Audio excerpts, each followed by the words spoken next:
Dr. Eric Kelly III, and a host of phenomenal speakers from all around the globe for this 7-day virtual event that you don't want to miss. The mission of the Black Business Expo is to raise scholarship money from kids all the way from high school all the way from college. The Black Business Olympics is one of the largest Black business showcases in the world. It is an opportunity for businesses and companies to showcase their businesses globally. We are going to be giving away laptops up to $5,000 away to students. Again, I'm Olivia Appleberry, the founder of 2 Cents Finance and one of the speakers for the expo. I am so excited to see you there. For more info, go to www.blackbusinessexpousa.com or call 919-308-9090 and hope to see you there. I am Black business. From the moment I wake until the time I sleep. Yes, I am Black business. I am Black business. Tell me, are you Black business? I am Black business. Do you support Black businesses? Listen, I support Black business because I am Black business. Black Business Expo, one of the largest business showcases in the history of Black business in the world. The world! Sign up today at www.blackbusinessexpousa.com or call 919-308-9090. I am Black business. I am Black business. From the moment I wake until the time I sleep, I am Black business. I am Black business. Are you Black business? I am Black business. Do you support Black businesses? I support Black business because I am Black business. Black Business Expo, one of the largest business showcases in the history of Black America in North Carolina. Sign up today at www.blackbusinessexpousa.com or call 919-380-9090. I am Black business. I am Black business. From the moment I wake until the time I sleep, I am Black business. I am Black business. Are you Black business? I am Black business. Do you support Black businesses? I support Black business because I am Black business. Black Business Expo, one of the largest business showcases in the history of Black America in North Carolina. Sign up today at www.blackbusinessexpousa.com or call 919-380-9090. I am Black business. I am Black business. From the moment I wake until the time I sleep, I am Black business. I am Black business. Are you Black business? I am Black business. Do you support Black businesses? I support Black business because I am Black business. Black Business Expo, one of the largest business showcases in the history of Black America in North Carolina. Sign up today at www.blackbusinessexpousa.com or call 919-380-9090. I am Black business. Dr. Eric Kelly III, and a host of phenomenal speakers from all around the globe for this 7-day virtual event that you don't want to miss. The mission of the Black Business Expo is to raise scholarship money from kids all the way from high school, all the way from college. The Black Business Olympics is one of the largest Black business showcases in the world. It is an opportunity for businesses and companies to showcase their businesses globally. We are going to be giving away laptops up to $5,000 away to students. Again, I'm Olivia Appleberry, the founder of 2 Cents Finance and one of the speakers for the expo. I am so excited to see you there. For more info, go to www.blackbusinessexpousa.com or call 919-308-9090 and hope to see you there.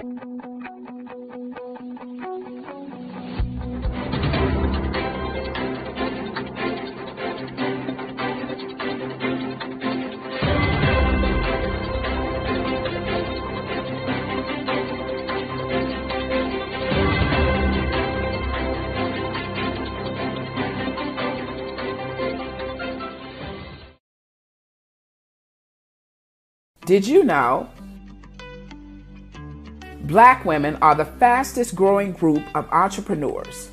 However, only 3% of Black women have established a sustainable, thriving business that has lasted more than 5 years. Why is there such a huge gap between creating and sustaining a business?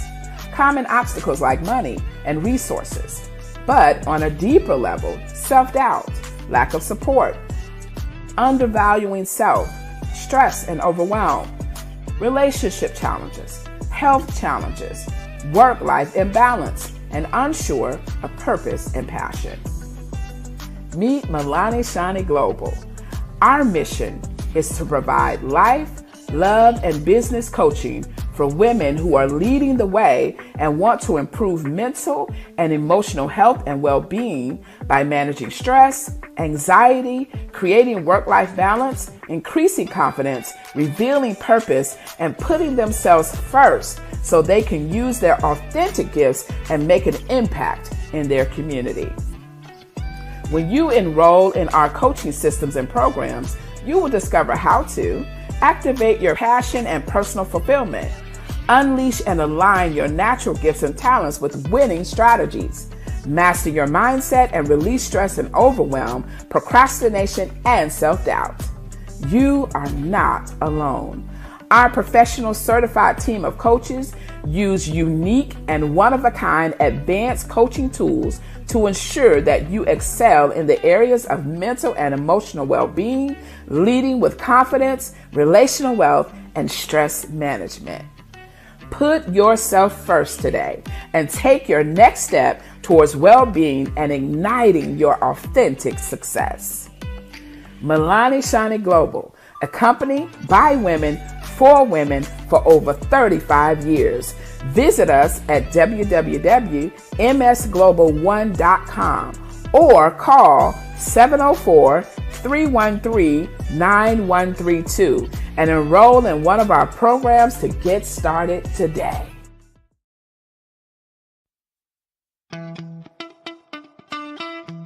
How many times have you been asked to help someone you didn't even know, a student, a business entrepreneur? Or did you ever even ask, where did they end up? That business, that friend, that entrepreneur.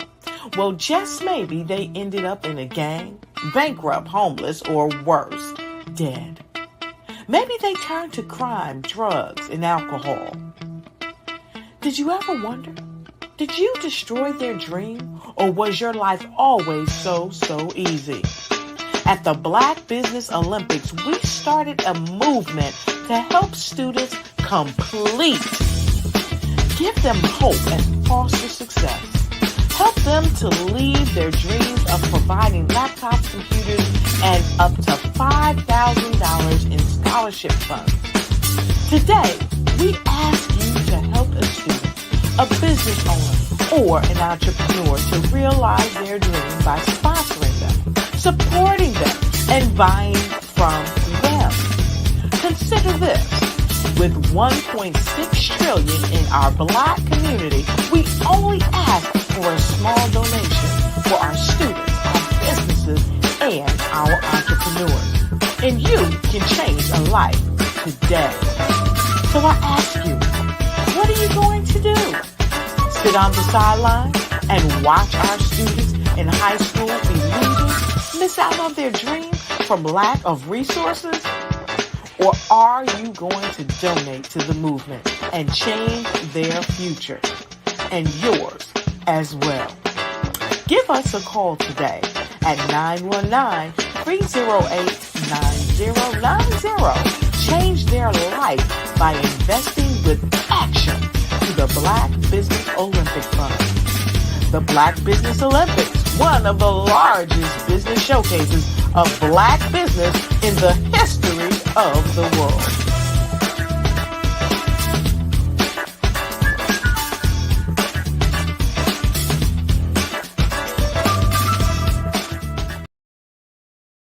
When you feel like you're about to hate yourself, love someone. And when you feel like you're about to hate someone, love yourself. And when you feel like it's the end of the world, breathe and remember that you have to go inhale in order to exhale deep. Like a person who thinks too much. I thought about the word genius and thought, genie in us. Then I thought, if there's a genie, then there must be wishes. So I made a wish upon my genius and became inspired to write a piece about war and the way that it destroys worlds, boys and girls weeping over spirits no longer married to the corpses that carried them as child, laughing, funny. How air forces its way back in even when we just want to exhale. Well, I didn't finish that poem because I'm a firm believer in oneness. So no matter how much I disliked the military, I kept coming to the conclusion that all the soldiers in the army are me. So I went back to my genie and I made another wish. I wished for words that would uplift.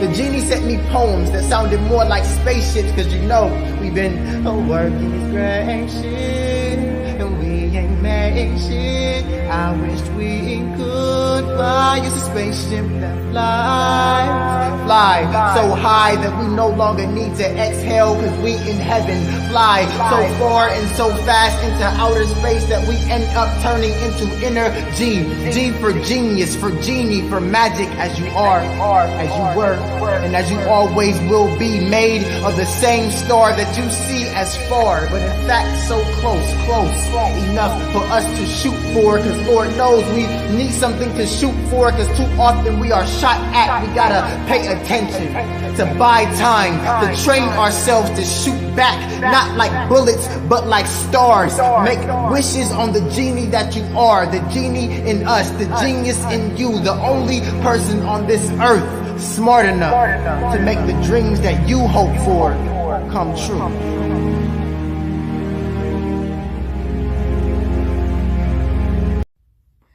Hi, my name is Annette Bentley Smith, and my geniuses are writing, becoming an inventor, and solopreneur.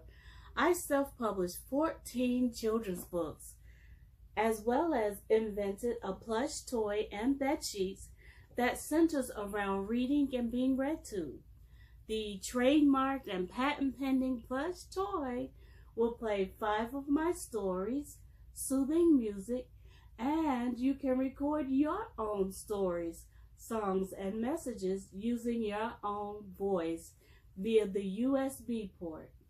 Kobe the Storytime plush tail koala bear also holds a book to put a picture of a child's loved one in it. The bed sheets have an entire bullying book printed on it. It has positive quotes, a word search game, a typing keyboard, and an open book with general questions. It has 2 pillowcases, a top sheet, and a fitted sheet, and it comes in a twin size. Becoming an author and inventing my products is an opportunity for me to give parents everywhere an interactive reading experience that's fun and unique. I believe reading together is important. My company, Incorp Literary Works, is taking storytime and bedtime reading to a whole new level for our new generation of children. Genius is common. Did you know women represent just 3% of Fortune 500 CEOs and less than 15% of corporate executives at top companies worldwide? Have you wondered what the secrets are to getting into the top ranks, whether in the private or public sector? Do you want to figure out how to stop being held back in your career or passed over for promotion? Then you're in the right place. Hi, I'm Dr. Madeline Ann Lewis, President and CEO of the Executive Women's Success Institute. I have decades of experience in the military, the federal government, and corporate America, and my mission is to help women succeed and tap into their full potential. I want to reach 1 million plus women around the world to become the leaders they are meant to be. So if you want to move into a management or executive level position, or maybe you are a female veteran transitioning out of the military into business entrepreneurship, then reach out to the Executive Women's Success Institute at 301-693-3284. Let us get you on the fast track to success.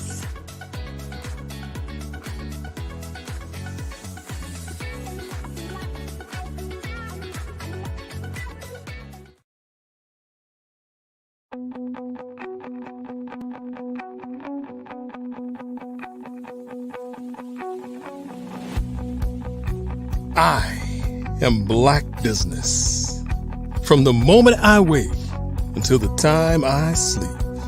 Yes, I am Black business. I am Black business.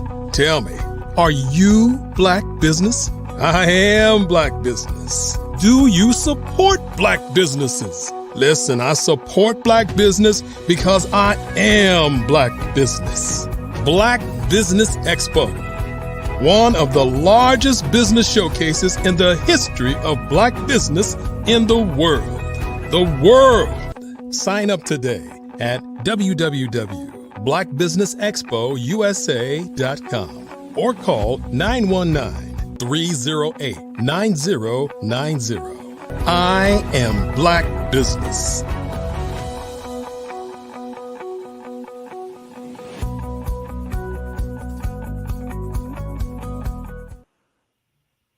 Good afternoon, business owners, entrepreneurs, thought leaders, and corporations.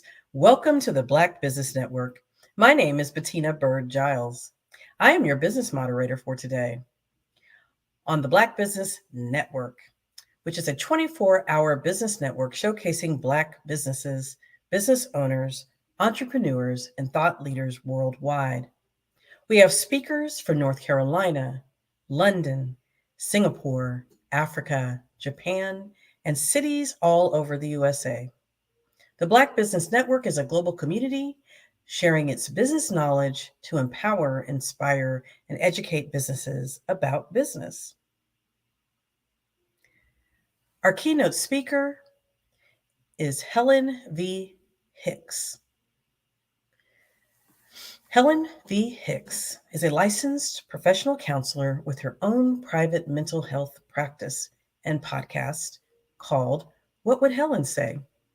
She is also an author of the book Parenting Treatment Plan, The Parenting Treatment Plan, and has been recognized by nationwide registries, Top Doctors of America, as Best in State of New Jersey for mental health counseling.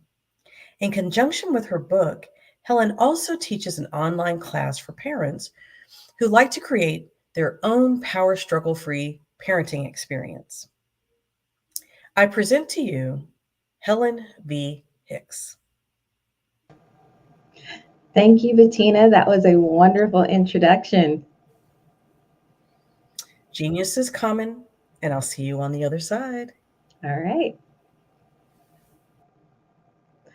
Hello, everyone. So today I didn't want to lecture you. I want to present to you a form of parenting more in storytelling. Okay. So when I was 8 years old, We lived in a really old house. All the inside doors of this house could be locked with a skeleton key. And one particular morning, after my parents had a very aggressive fight, we woke up to being locked in our rooms. My father and his, my two older siblings and theirs, and myself and my brother, who was 2 years older than me, and ours. My father had to break down his door in order to get out, and then find where my mother had hidden the skeleton key to get us out. Needless to say, nobody went to school that day. But my father, in his outrage, announced to us, "That's it. I've had it. I cannot take this woman's craziness anymore." And with that, he went to his room to pack. My sister, who was the oldest of the four of us, took us out into the backyard and began to tell us how we were going to survive being left alone with our mother. As my sister was talking, I could see my father's head towering over the side fence. So I pushed open the gate. And I saw him standing there with a single brown suitcase in his hand. And I ran over to him and I wrapped myself around his legs and I said, "Please, don't leave me. Take me with you. I'm little. I don't take up much space. I don't eat much. I don't even need much. Just please, don't leave me." And he never did. Not until the day he died. It was several decades after that day that I learned it was my father's presence that shifted my mother's abuse. I didn't stop it, but it shifted it. It was my father's presence and the presence of my grandmother, which was his mother, that made me want to be a parent. It made me want to have that presence, to be that presence for someone else. Fast forward, at 19, I had my first son. At 21, I had my second son. And it was around the time that my oldest son was 2 that I caught myself acting like my mother. You see, there's this funky dynamic in life that no matter how much we tell ourselves, "I'm not going to be that way. I'm not going to do those things. I'm going to be different. I'm going to be better." The moment we get in that situation, we do what's most familiar. And what was most familiar for me was my mother. I understand. I know what you're thinking. You're asking, but what about your father's presence? That was after I turned 8. You see, before my 8th birthday, my father was a sergeant in the Army. And for at least 6 months out of every year, he would get sent off all around the world doing whatever it was the Army needed him to do. And we were left alone with our mother. So when it came to how does one manage an ornery 2-year-old, what was most familiar to me was my mother. Now, the good thing about all of this was, at the time, I was also studying psychology. So there was a part of me that knew I had to practice a new behavior. I had to create a new familiar. So I began to mimic my father's behavior. In that particular time, I didn't understand it. I didn't know exactly what he had done or exactly how he had done it. I just mimicked it. Son, I think we need a new house rule. Okay. I think the rule should be no more running on the tile floor. I see you running and you're slipping and sliding, and sometimes it really looks like fun. But it scares me. And it makes me worried that you're going to get hurt, that something's going to fall on top of you, that I might fall on top of you, and you're going to get hurt. I don't want you to get hurt. Do you want to get hurt? No. So, do you think it's a good rule? No more running on the tile? Okay. That's how my father talked to me my whole life. My father had this way of saying things that made you think, it's a really good idea. And as I got older and we developed and deepened our relationship, I would be the one who said things and he would say, it's a really good idea. So I mimicked my father. And I continued to mimic him until around the time that my oldest was 4 years old. At that particular time, I had started working in a therapeutic group home. Now, this was the second group home I had ever worked in, but it was the first therapeutic group home I had worked in. See, this was a home for children under the age of 12 who had been severely abused and or neglected. And when you work with children who have a history of severe abuse and neglect, your priority is making them safe. And as I learned all the different ways to help make these children feel safe, felt familiar. I knew this. This is what my dad did for me. Because when my dad was around, my mother didn't hit me. And because she rarely wanted to share the same space with him, the safest place for me was in his shadow.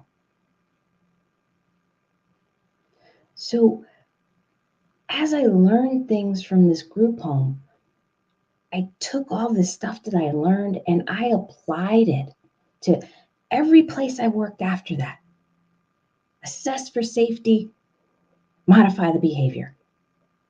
Assess for safety, modify the behavior.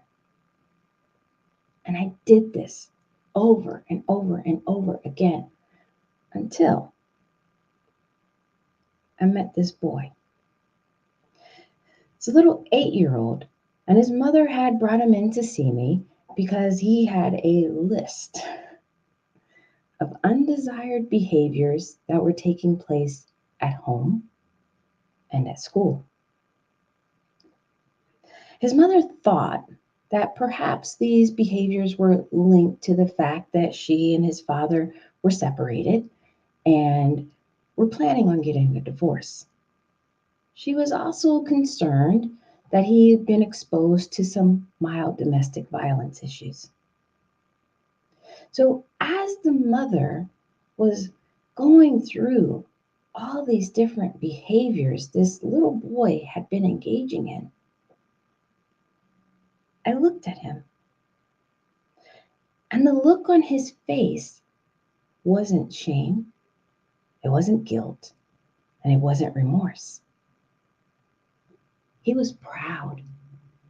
He wore his list of behaviors like a badge of honor. And I thought to myself, I got to hear this kid's story. I got to learn what's going on. So when the mother left the room, the first thing this kid says to me is, I'm surrounded by idiots. And I'm like, okay, tell me more. And as he begins to tell me his experience, I started to think, maybe this kid is surrounded by idiots. So what I discovered was he had this long list of people who were telling him, we don't hurt people, we don't hurt people, we don't hurt people. But they were also telling him, why are you always so difficult? Why are you always in the way? Why can't you just cooperate? Why can't you just do what I told you to do? It's the easiest thing in the world. I worked so hard to do this for you. Why can't you do this for me? So even though people were telling him, we don't hurt people, they would turn around and give him emotional gut punches. So his behavior to him was his 1-2 back at him. His way of defending himself, standing up for himself, advocating for himself, showing the adults in his life that they were hypocrites. So as I learned more and more about his story and the events and the things that were going on, I thought to myself, how exactly do I put this in his record? Can't call people idiots. And because he's 8 years old, the parents are going through a divorce, there's a high possibility somebody might want a copy of my records to promote whatever their agenda in court may be. So I'm looking. How do I word this? What do I say? How do I put this in, therapeutic terms? And I came across emotional safety. And as I read, I was like, okay, this fits. I can use this. But then it also intrigued me because, again, felt familiar. I knew this. Emotional safety is what my father gave me. I knew his presence took away certain pieces of my mother's abuse, but until that moment, I hadn't really thought about what his presence gave me. And it gave me emotional safety. With him, I was 100% free to be my authentic self. I mean, I told my dad things I don't think any other father on this planet would be able to hear without crying or rocking in a corner. Oh my God, my daughter. But my dad, he sat there and he listened. And there'd be occasional head shake and the occasional eyebrow raise. But not once did he ever judge me. Not once did he ever make me feel less than or bad. Not once did he say, I raised you better, you know better, do better. Not once. All he ever did was ask. So what do you want to do about that? And then we'd sit and we problem solve and we figure things out. But that's how he created emotional safety for me. And in him creating that emotional safety, we had a wonderful relationship. At the time my father died, I called him my best friend because I wanted to tell him everything. I wanted to share everything with him. So as I'm thinking about this emotional safety, I'm also hit with another reality that all the years I've been assessing for safety, I hadn't been assessing for emotional safety. So I had to change things up. I had to do something different professionally. Somewhere in there, I had taken for granted what I knew and what I did because I didn't have the words to share it with other people. So now I had the words, but I wanted to know more. Like, I need to know emotional safety, emotional safety, emotional safety. And I centered on Maslow's hierarchy of needs. Now, for those of you who aren't familiar, Maslow's hierarchy of needs kind of looks like this. It's a triangle and it's divided into 5 levels. 1 is at the bottom and you go up to 5. And Maslow's theory was that everybody, every person on this planet shares these needs. And in order to move up in the levels of needs, you first have to have those bottom levels adequately met. And it's not that if you achieve that fulfillment of the level once, you keep it forever. No, you can fluctuate up and down this hierarchy at any point in time in your life. So what are these levels? First level is food, clothing, shelter. Second, safety. Third, connection. And this is where we build relationships, friends, family, loved ones. You gain a sense of belonging. 4, self-esteem. 5, self-actualization. That's where you become the best version of yourself in that particular time of your life. So what I discovered is that when parents adequately meet those bottom 2 levels, food, clothing, shelter, safety. Safety means physical and emotional safety. When parents meet those bottom 2 levels, it frees up children to form real, deep, genuine connections. Without those 2 bottom needs being met, what you'll see is a child, and this could be anyone actually, manipulating the presentation of a connection in order to get those bottom 2 needs met. So when you meet the bottom 2 needs, and this is what I refer to being the authority figure, knowing how to show up in your child's life in such a way that the only thing left for the child to do is to form a connection with you. So you meet those bottom 2 needs, and your child becomes willing to do whatever is necessary to perpetuate this connection. So what does that mean for you as a parent? That means your child no longer has a need for tantrums. There's no need for power struggles. There's no need for yelling and screaming and bargaining. None of that.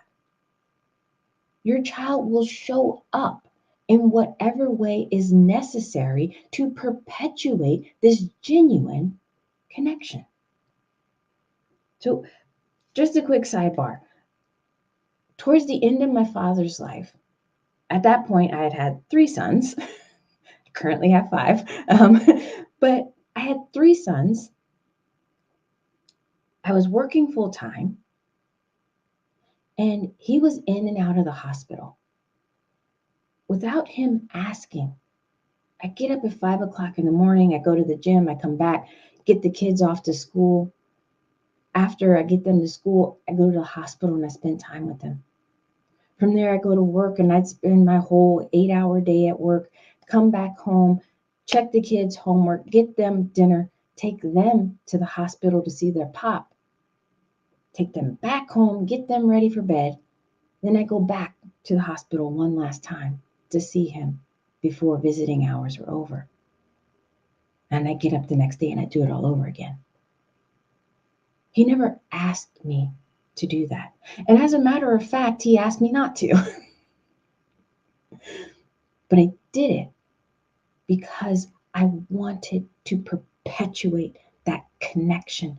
I wanted to keep it for as long as I possibly could.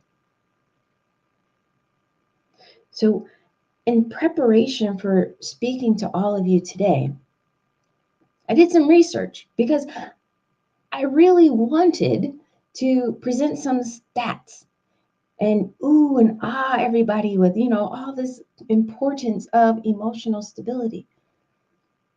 But instead, I was oohed and awed about what I found. So when I did a search for scholarly articles about emotional stability in the home, I looked at the first 50 results. And in the first 50 results, there were only 3 that were about emotional stability in the home. And only 1 out of that 3 had been written in the last 20 years. All the others focused on work and school. The importance of creating emotional stability in the workplace and at the school. But very, very, very little about the importance of it in the home and what it can do for parents, what it can do for children. So kind of disappointed me, kind of hurt me a little bit. But at the same time, it also made sense because over the years, I probably work with thousands of people at this point in time. And a number of them have been in helping fields like nursing, teaching, social work, other counselors. And probably the most common thing I have heard from all of them is, I don't want to go home and feel like I'm still at work. And I was like, what? You have this treasure trove of skills and techniques and abilities about building healthier connections with people, and you don't want to use them at home with the people you love the most? So I had to dig deeper and I had to understand this because it just wasn't clicking to me. I knew how emotional stability showed up for me in my life with my father and then what I did with my kids. So where was the disconnect that emotional stability for these people was just something you did at work? And as I dug into this with my clients, what I found is that they equated this emotional stability in the workplace, EQ, they equated it with being superficial. To them, it meant I can't be my authentic self. I have to pretend, and I have to put on a smile, and I have to make everybody else happy, even though I'm dying inside. So how can people possibly create emotional stability for others while at the same time making themselves emotionally miserable? It's not possible. So no wonder people walk through their front doors and they put this on a shelf and they say, I don't want to deal with that. And then what they present to family still isn't even their authentic selves. It's anger, it's frustration, it's irritation.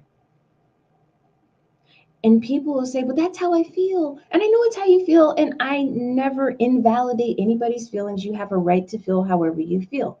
But please understand, anger is a protective feeling. Anger is what I say is the big brother of feelings. And he comes in and cracks his knuckles and shifts his neck, and it tells all the other feelings, get behind me. I got this. I'm going to take this on. Your authentic self is what's behind the anger. Your authentic self is your vulnerability. Your authentic self is your hopes and your dreams. It's your disappointments. It's your trials. It is everything that's not showing up when you're angry. So part of me working with parents is, all right, let's move beyond the anger. Let's really, really find your authentic self. Because that part of you doesn't have a goal of hurting other people or projecting your hurt, your dismissal of whatever happened during your workday onto the people that you love. What I do and what I teach is I teach parents how to show up for their kids, their families, to be their authentic selves, to create emotional safety so that you can get rid of all these other aspects of connecting with people that everybody says is just so hard. If you don't know what to do, I encourage you to get my book, The Parenting Treatment Plan. I know my light's kind of bright, but it is available on Amazon. It's available in ebook formats, but it's called The Parenting Treatment Plan. So if you don't know what to do to create emotional stability in your home and to have this power struggle-free experience, get my book. If you don't know how to do it, then please join my parenting course. It's a live cohort. That means the only recordings you will see are recordings of what we did in the previous session. Like, this is me interacting with you, answering your questions, directing you, guiding you.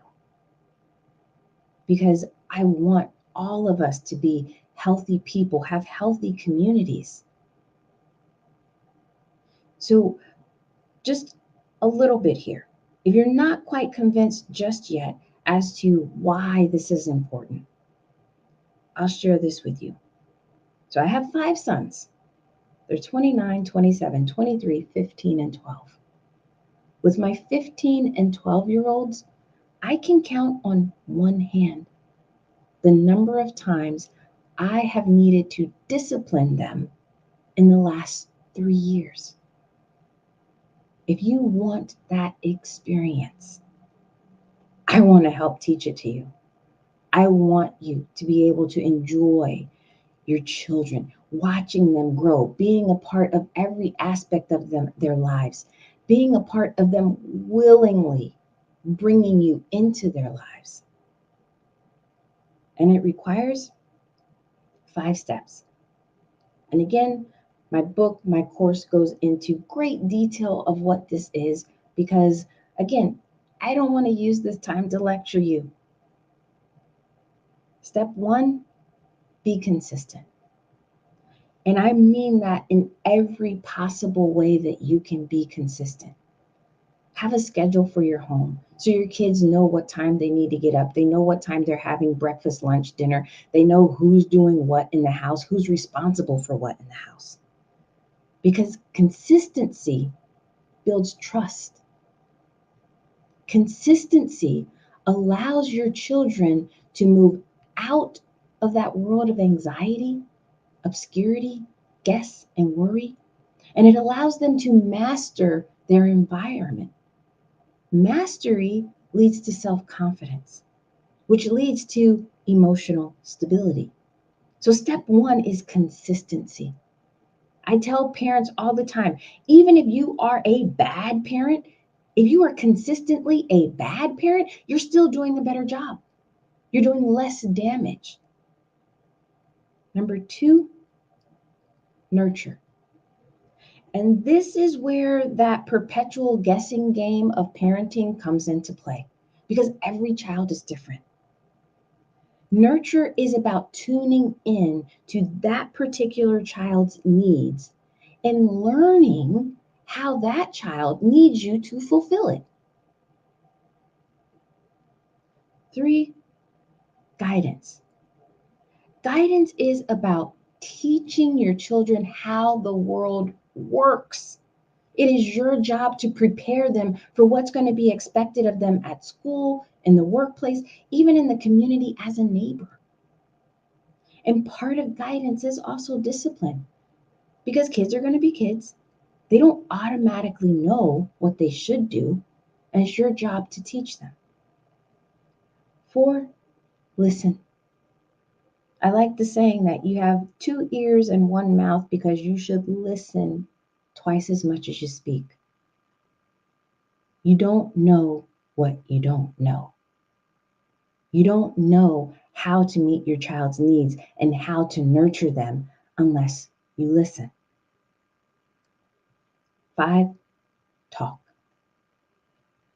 And when I think about this step, I think about, a saying a girl I used to go to college with would say, word is bond. Your word means a lot. It's a reflection, again, of trust.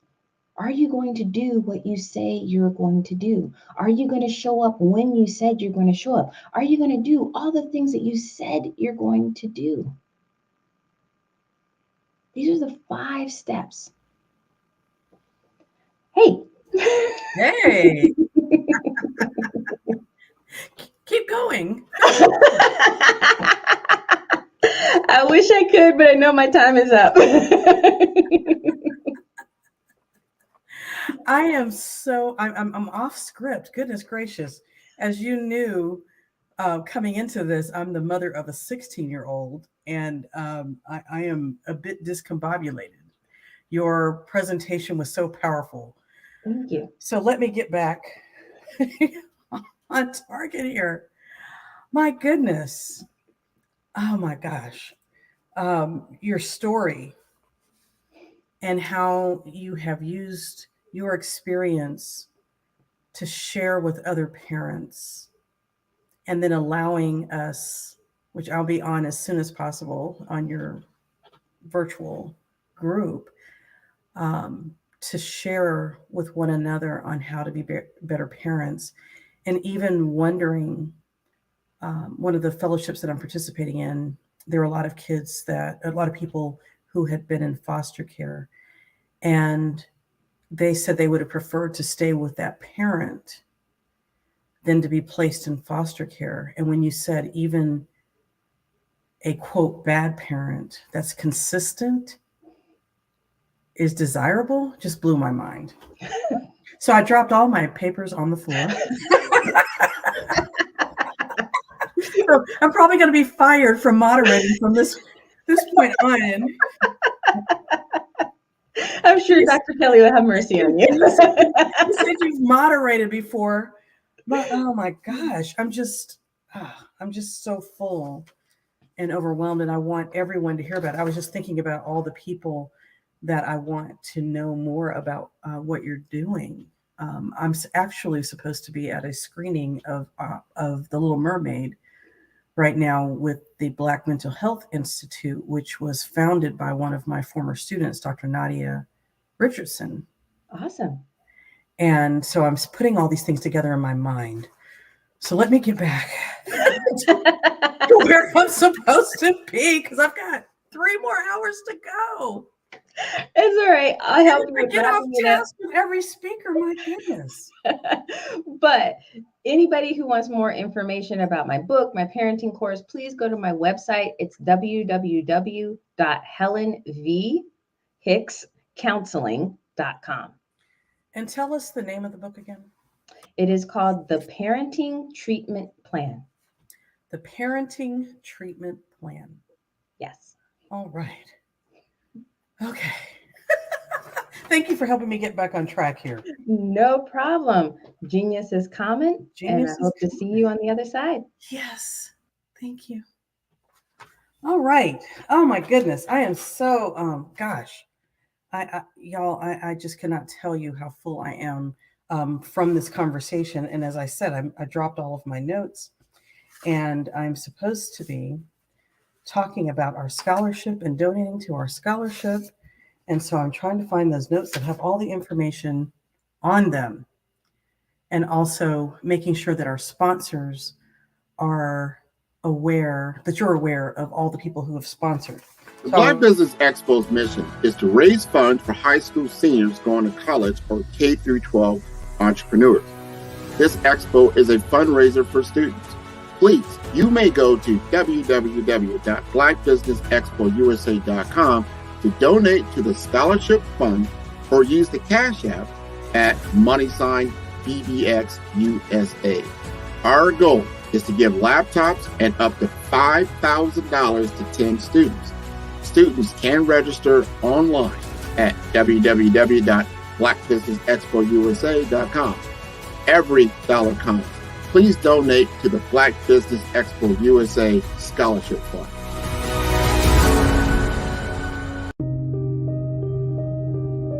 The Black Business Expo is changing my life. This year, they are giving away laptops and even $5,000 in cash to students just like me. I'm Alexis, and I want to go to college to fulfill my dream of becoming an entrepreneur. Help the Black Business Expo going to www.blackbusinessexpousa.com, and also becoming a vendor, a sponsor, or donating. Hello. I'm Ramon Gray, founder of Smart Hustle Magazine and smallbiztechnology.com.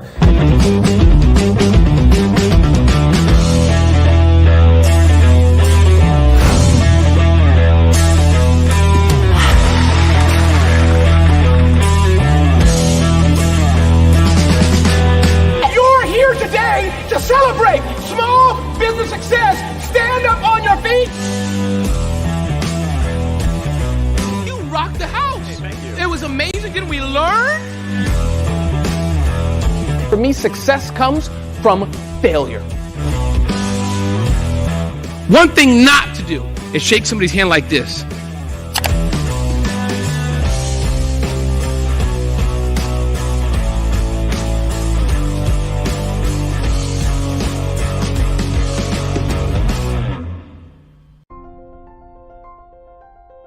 What if you could build your own city?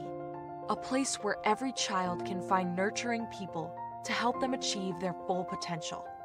A place where every adult can access job training support. Where health education is abundant. Where social justice ruled the land. A place without limitations. Welcome. You have arrived at STEM City USA. It is what every city should be. A safe and trusted community where you find people and resources to help you become everything you are and beyond. STEM City is unlike anything you have ever experienced.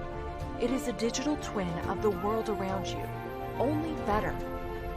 STEM City is about energy and soul renewal. It is more than a digital world. You can almost feel the power of live cultural events, music, and theater. STEM City promises a better future for children with caring mentors and hands-on activities with dedicated tutors to support our youth. STEM City is your passport to a healthy lifestyle with weekly events addressing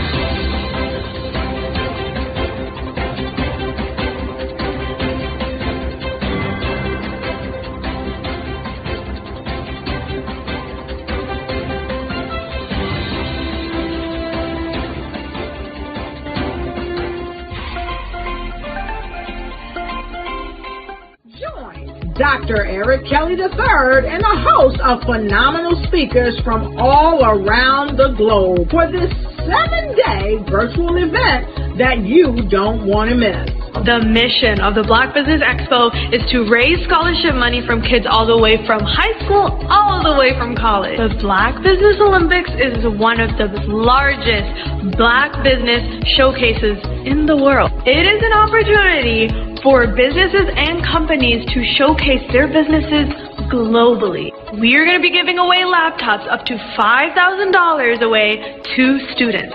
Again, I'm Olivia Appleberry, the founder of 2 Cents Finance and one of the speakers for the expo. I am so excited to see you there. For more info, go to www.blackbusinessexpousa.com or call 919-308-9090 and hope to see you there.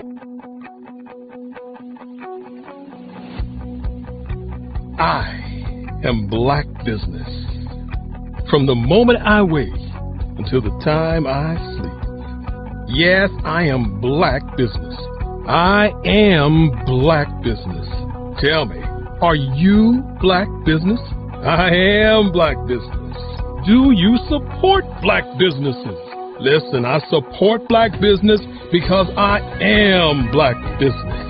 Black Business Expo, one of the largest business showcases in the history of Black business in the world. The world! Sign up today at www.blackbusinessexpousa.com or call 919-308-9090. I am Black business. I am Black business. From the moment I wake until the time I sleep, I am Black business. I am Black business. Are you Black business? I am Black business. Do you support Black businesses? I support Black business because I am Black business. Black Business Expo, one of the largest business showcases in the history of Black America in North Carolina. Sign up today at www.blackbusinessexpousa.com or call 919-380-9090. I am Black business. I am Black business. From the moment I wake until the time I sleep, I am Black business. I am Black business. Are you Black business? I am Black business. Do you support Black businesses? I support Black business because I am Black business. Black Business Expo, one of the largest business showcases in the history of Black America in North Carolina. Sign up today at www.blackbusinessexpousa.com or call 919-380-9090. I am Black business. I am Black business. From the moment I wake until the time I sleep, I am Black business. I am Black business. Are you Black business? I am Black business. Do you support Black businesses? I support Black business because I am Black business. Black Business Expo, one of the largest business showcases in the history of Black America in North Carolina. Sign up today at www.blackbusinessexpousa.com or call 919-380-9090. I am Black business. Dr. Eric Kelly III and a host of phenomenal speakers from all around the globe for this 7-day virtual event that you don't want to miss. The mission of the Black Business Expo is to raise scholarship money from kids all the way from high school all the way from college. The Black Business Olympics is one of the largest Black business showcases in the world. It is an opportunity for businesses and companies to showcase their businesses globally. We are going to be giving away laptops up to $5,000 away to students. Again, I'm Olivia Appleberry, the founder of 2 Cents Finance and one of the speakers for the expo. I am so excited to see you there. For more info, go to www.blackbusinessexpousa.com or call 919-308-9090 and hope to see you there.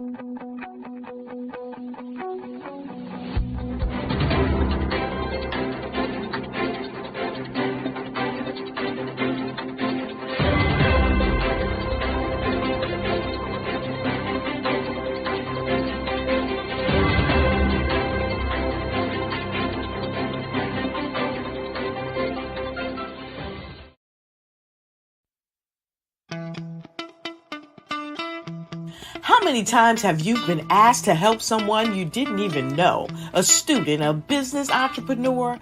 Or did you ever even ask, where did they end up? That business, that friend, that entrepreneur.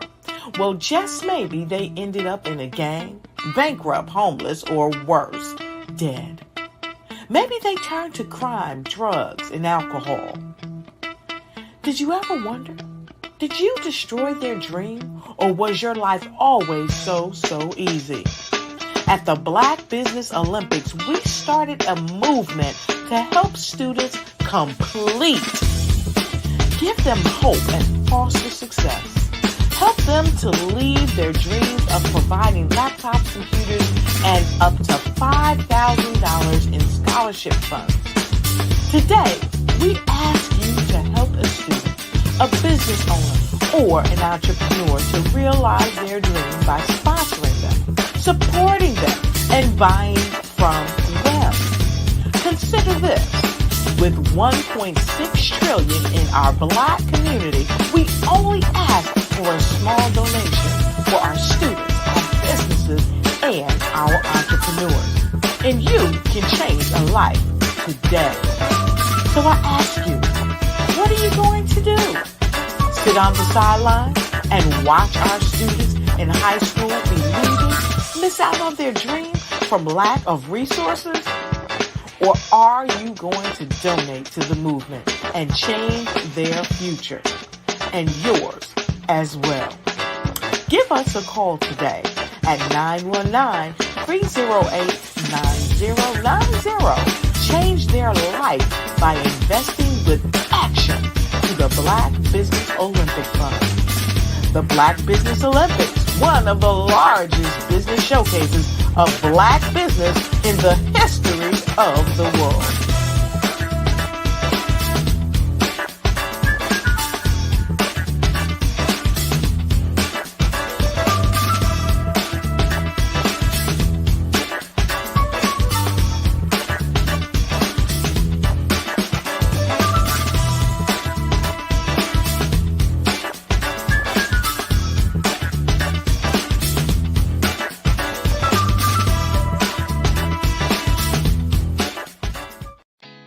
Did you know women represent just 3% of Fortune 500 CEOs and less than 15% of corporate executives at top companies worldwide? Have you wondered what the secrets are to getting into the top ranks, whether in the private or public sector? Do you want to figure out how to stop being held back in your career or passed over for promotion? Then you're in the right place. Hi, I'm Dr. Madeline Ann Lewis, President and CEO of the Executive Women's Success Institute. I have decades of experience in the military, the federal government, and corporate America, and my mission is to help women succeed and tap into their full potential. I want to reach 1 million plus women around the world to become the leaders they are meant to be. So if you want to move into a management or executive level position, or maybe you are a female veteran transitioning out of the military into business entrepreneurship, then reach out to the Executive Women's Success Institute at 301-693-3284. Let us get you on the fast track to success.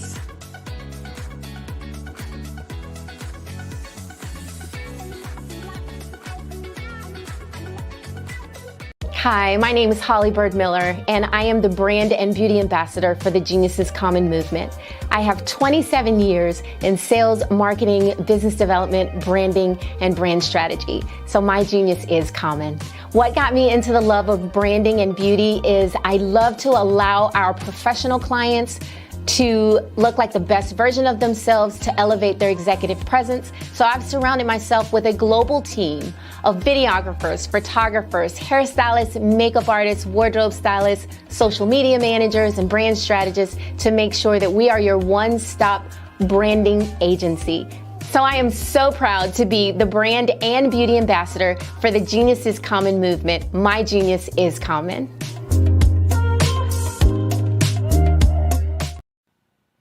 Hello, my name is Kiasi Helm and I'm 14 years old.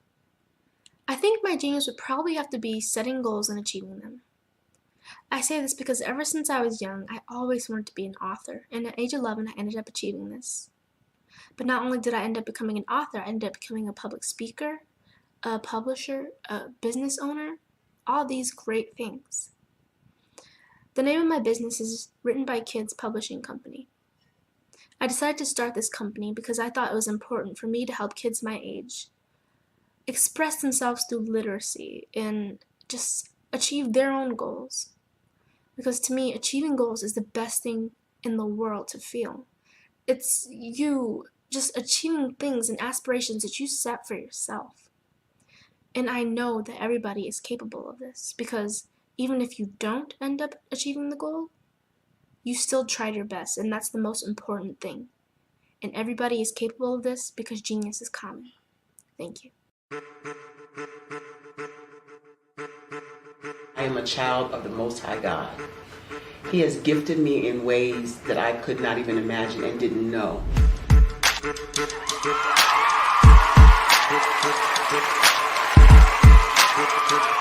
There was a time when I didn't know who I was. I listened to other people tell me who I should be, what I should do. I listened to people telling me that I should be a boutique owner, that I should be a construction manager, that I should be a laborer. Have you ever felt like you should do something else, be something else, go somewhere else, be wherever you wanted to be, and you felt like you were in a box? Anybody in the room? And you couldn't get out. Anybody in the room? And you kept trying to go and go and you couldn't get out. Anybody in the room?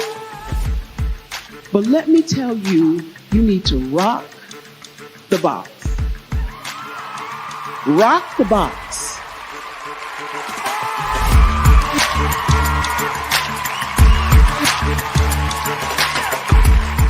I am engaging, inspiring, and empowering.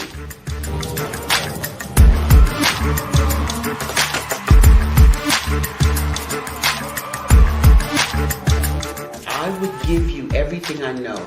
Just by touching you, if I could, by osmosis, give you every single thing I've learned, I've gone through, I know I would. We know that's not possible, but as it is possible, I love to share information with people. Some of you out there, people have told you that you can't be, you can't have, you can't do. But I will tell you, like Kingston said, you can, you must, and you will. If it's to be, it's going to be me. You got to say it. If it's to be, it's going to be. If it's to be, it's going to be. If it's to be, it's going to be.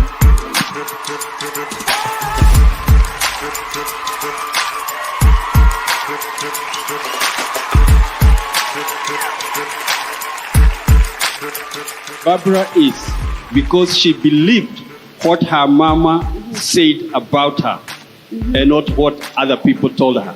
Every day you wake up when you're in a situation It's your choice whether it's an advantage or the disadvantage. She gained her confidence and her life, and now she is a testimony.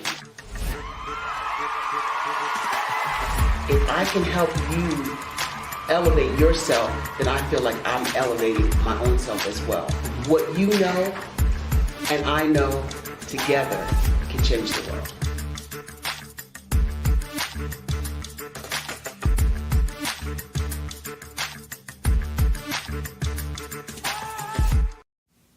Did you know a typical passenger vehicle that has a fuel economy of about 22 miles per gallon and drives about 11,500 miles per year emits about 4.6 metric tons of carbon dioxide on an annual basis? In order to save this planet we call home, we have to make an immediate change in the way we navigate everyday life. Derrick Automotive is that change.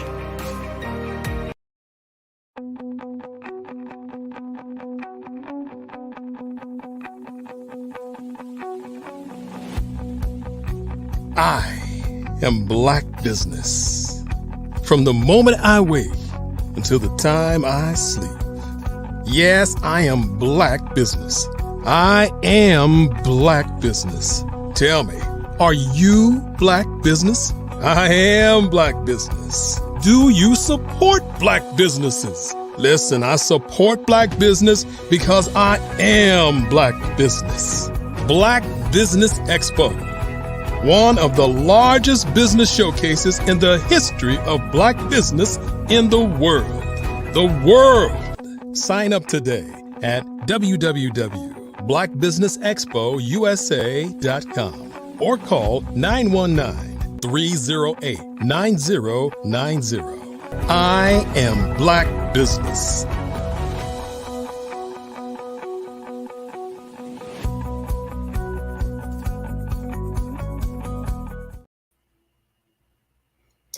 Good afternoon and evening in some places around the world.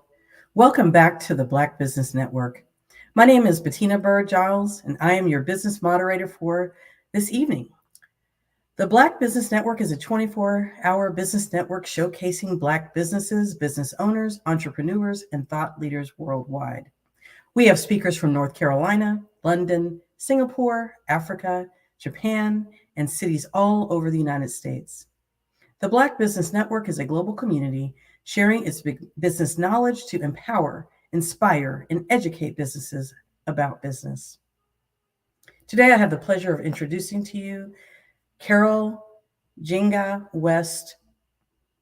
Carol is a passionate, dynamic voice-over artist, author of the book Little Red Flags and Golden Nuggets of Wisdom, and the Society for Human Resource Management author, How to Manage People. Additionally, she is an accomplished journalist, interviewing greats like Serena Williams at the US Open and being published in Billboard magazine. Let's meet Carol.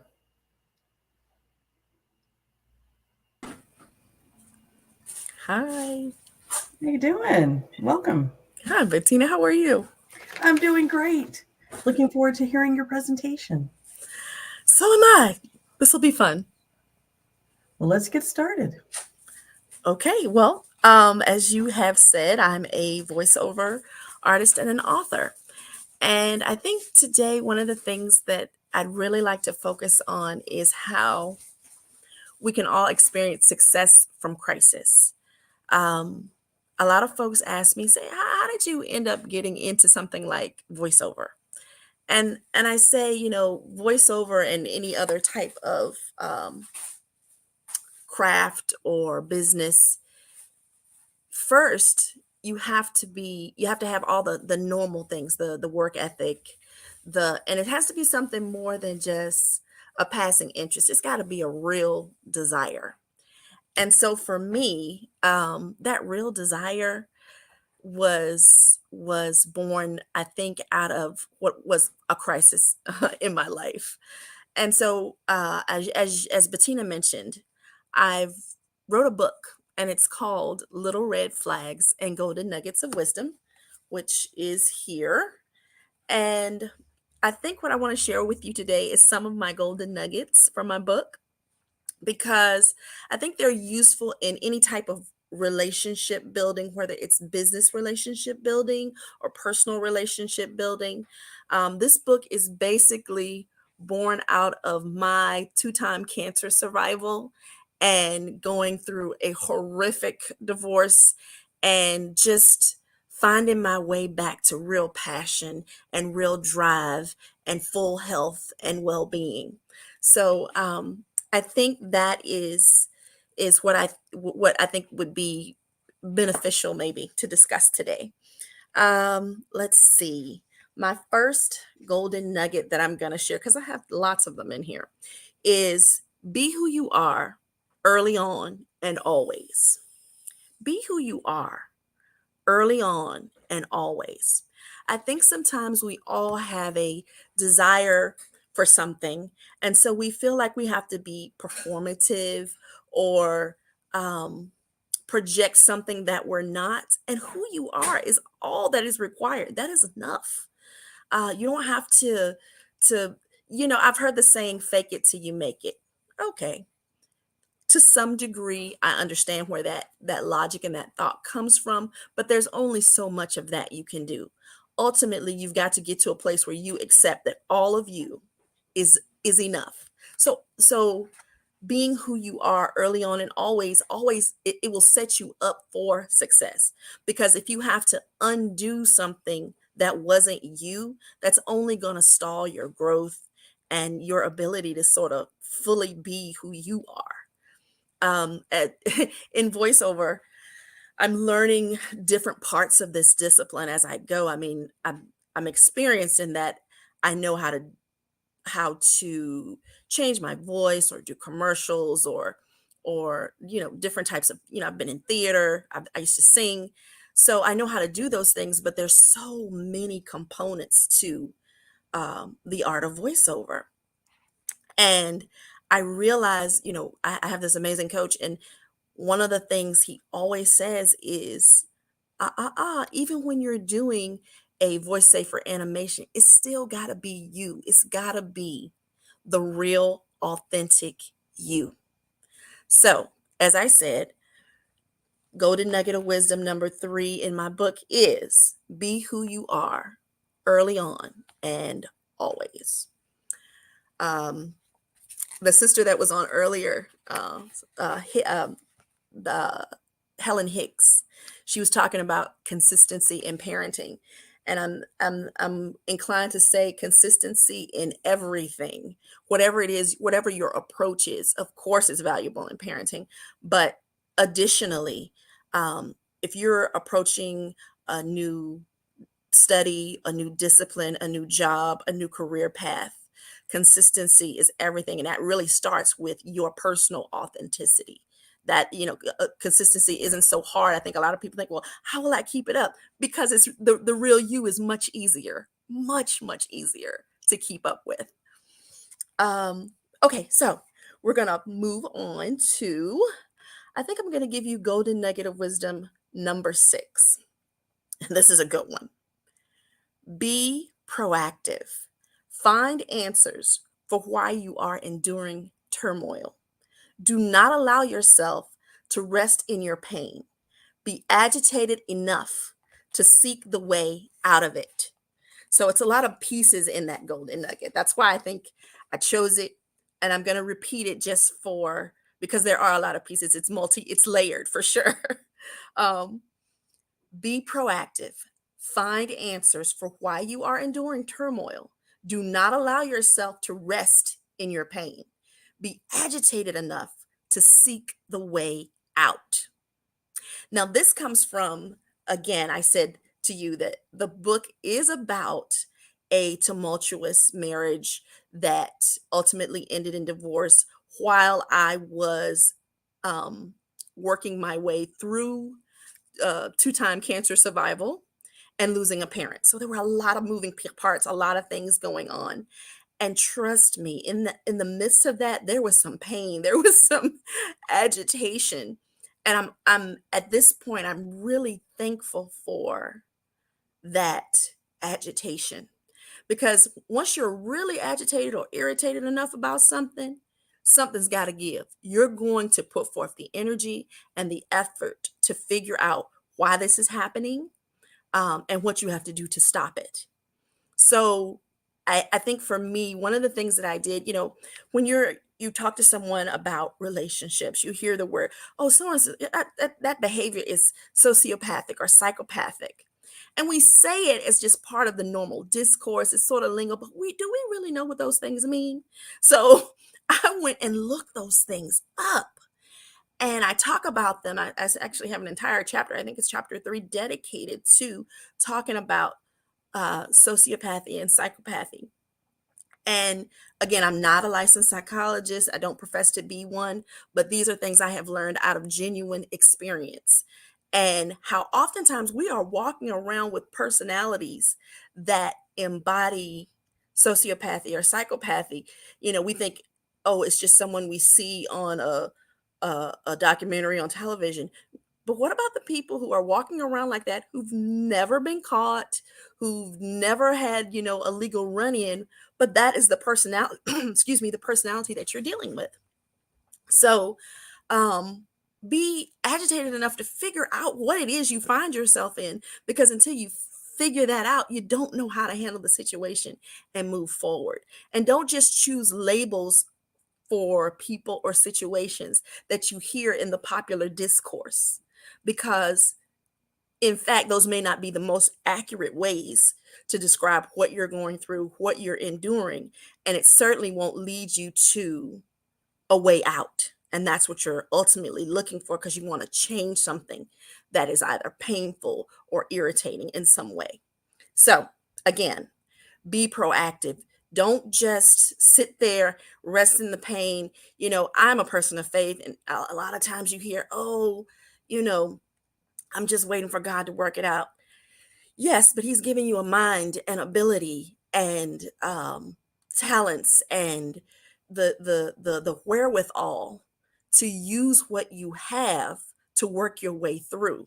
And so it's sort of counterproductive to just sit there in pain, or to just sit there in disappointment or irritation and do nothing. You have to get to a place where you move beyond the shock of what you're experiencing and not become complacent and just sit there. You got to be proactive. Oftentimes, if they say, if it's to be, it's up to me. So it's truly up to you. No one can know all of the pieces to your puzzle. You know all the pieces. And so ultimately you're the one who's going to have to take control, be active, be proactive to make a change. Okay, so on to our next golden nugget. So I am going to give you golden nugget of wisdom number 7. And I think this one is probably one of my favorites. And it's really simple. And it's a little gratitude goes a long way. A little gratitude goes a really, really long way. When you find yourself in a position where things have changed, you may have, as golden nugget number 6 said, be proactive. You were proactive, you experienced change, but most oftentimes it was because you encountered someone, some organization, some force, something that gave you, that was the wind to push you on to where you needed to be, gave you the information you needed, gave you the ear or the shoulder that you needed, just sort of mended whatever, sort of stopped the bleeding in the moment, if you will. And so a little gratitude goes a long way. How many times have you heard thank you and you didn't even realize you had done something that was so big or so that even when anyone noticed, but all of a sudden you realize, wow, I didn't realize how beneficial that was to someone. And what it does is it prompts you to continue that, to spread that further and further and further. And so it goes a long way for you to have gratitude, but it also changes the world. Those little small acts of kindness, those little small thank yous they have a huge impact. It's a classic example of little things making big changes. So I say oftentimes I had a social worker once while I was going through my cancer treatment. So at a cancer center, oftentimes people are assigned to a social worker just, to sort of check in with you, see what sort of services you need. And I remember I had a social worker who was going to be retiring at the end of the month.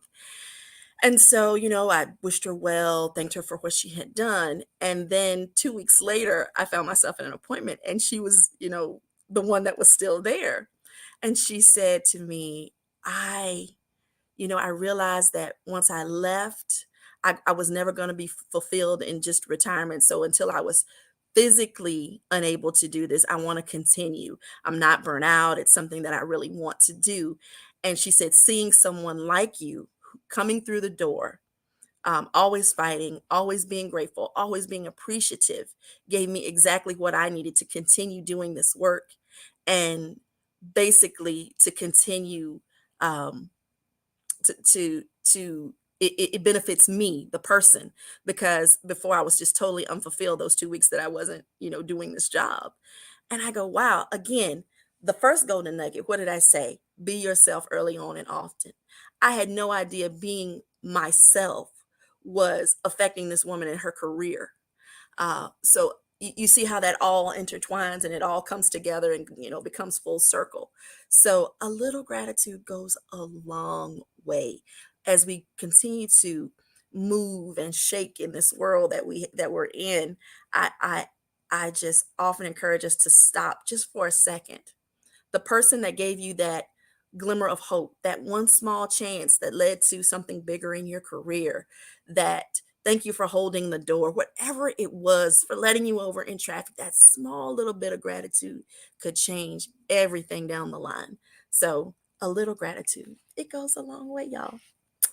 Okay, so my next golden nugget of wisdom, I'm jumping ahead here, and we're going to talk about golden nugget of wisdom number 10. This is a good one. You've heard it before. Feel the fear and do it anyway. Feel the fear and do it anyway. So fear is an interesting thing. Our body we've all heard of the fight or flight response as it pertains to fear. So oftentimes you will either say, this is a dangerous thing. I need to brace myself and fight to stand my ground or to take care of something that means something to me.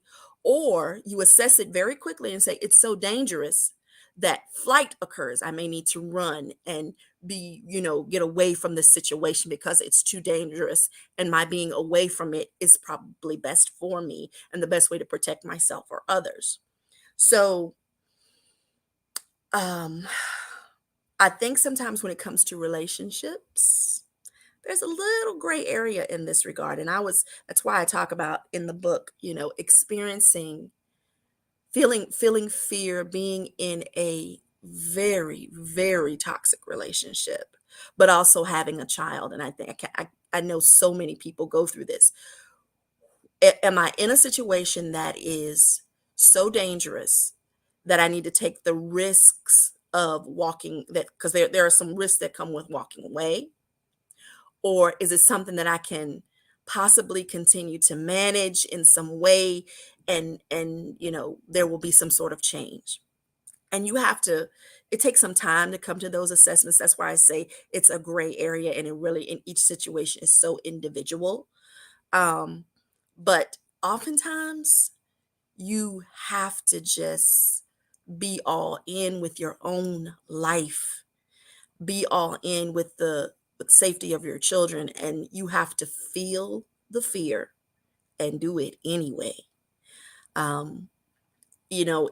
It is, what's happening to you is harmful, but the judgment of the severity of the harm is what you're assessing. And so you've got to have what I call a short learning curve on that. So if I go by the standard. If it's body that is in harm's way, that's definitely a fear. Feel the fear and do it anyway. If your mental stability is being threatened, that's a feel the fear and do it anyway kind of moment. And so you have to come to a place where you're going to be okay with whatever's on the other side of that fear, and you're just going to tackle it from there. And that's what I had to do, as I never I have parents who were married like 48, 49 years before my father passed. And so walking away from a marriage and, being a good Christian girl, that was not something that I envisioned for myself. So I had the fear of community and what others may think, as well as the true physical fear of being in a toxic and abusive relationship. So I had to really come, as they say, a come to Jesus moment of feeling the fear and doing it anyway. Because the safety of my child and my personal safety, especially as I was going through chemotherapy treatments and all the things that I was enduring at that time, I had to get to a space where healing was possible, and it was not possible in the situation that I was in. And again, I was determined. I was extremely prayerful and truly believing that healing was my portion, because I needed to be here for this amazing child I had brought into the world. So there are lots of things you have to consider, but I'm going to repeat it. Feel the fear and do it anyway. And I say, I'm sharing these things from the book because that also applies to career sometimes. If you find yourself stagnant in career, never really having career only jobs, or wanting to start a business, be an entrepreneur, there are times where, despite all the study and preparation, yes, those things are important, but there's some point you're going to have to say, I feel this fear, but I'm going to do it anyway, because I'm taking some degree of calculated risk. I know myself, if nothing else, and I know that I'm going to pull out all the stops, use all the ability and work ethic that I have to make this work. So again, that applies sometimes in what you have to do in relationships, as well as in business. Oftentimes you're growing. You start off small, but then there's an opportunity that comes where you can go from fledgling to large and incredibly stable. But it's also going to come with more staff, more responsibility, more risk. And you've got to decide, okay, am I going to stay the little guy forever, or am I going to feel that fear and do it anyway? And take this calculated risk. I know I'm capable. I know my organization is set and ready to move into its next stage. So here we go. All right. So next golden nugget after feel the fear and do it anyway. I skipped ahead a little, and I wanted us to look at golden nugget of wisdom number 11. And it says, cherish the good moments. Refuse to get so lost in what is wrong that you lose sight of all that is right in life. Whew, that is a mouthful, and it's pertinent for the for the age and time that we live in right now. There is a world of moving parts. There is fear in the economic marketplace. There is stagnancy in certain parts of business, and those who are going to come out on the other side of this are the folks who don't lose sight of what's right in life.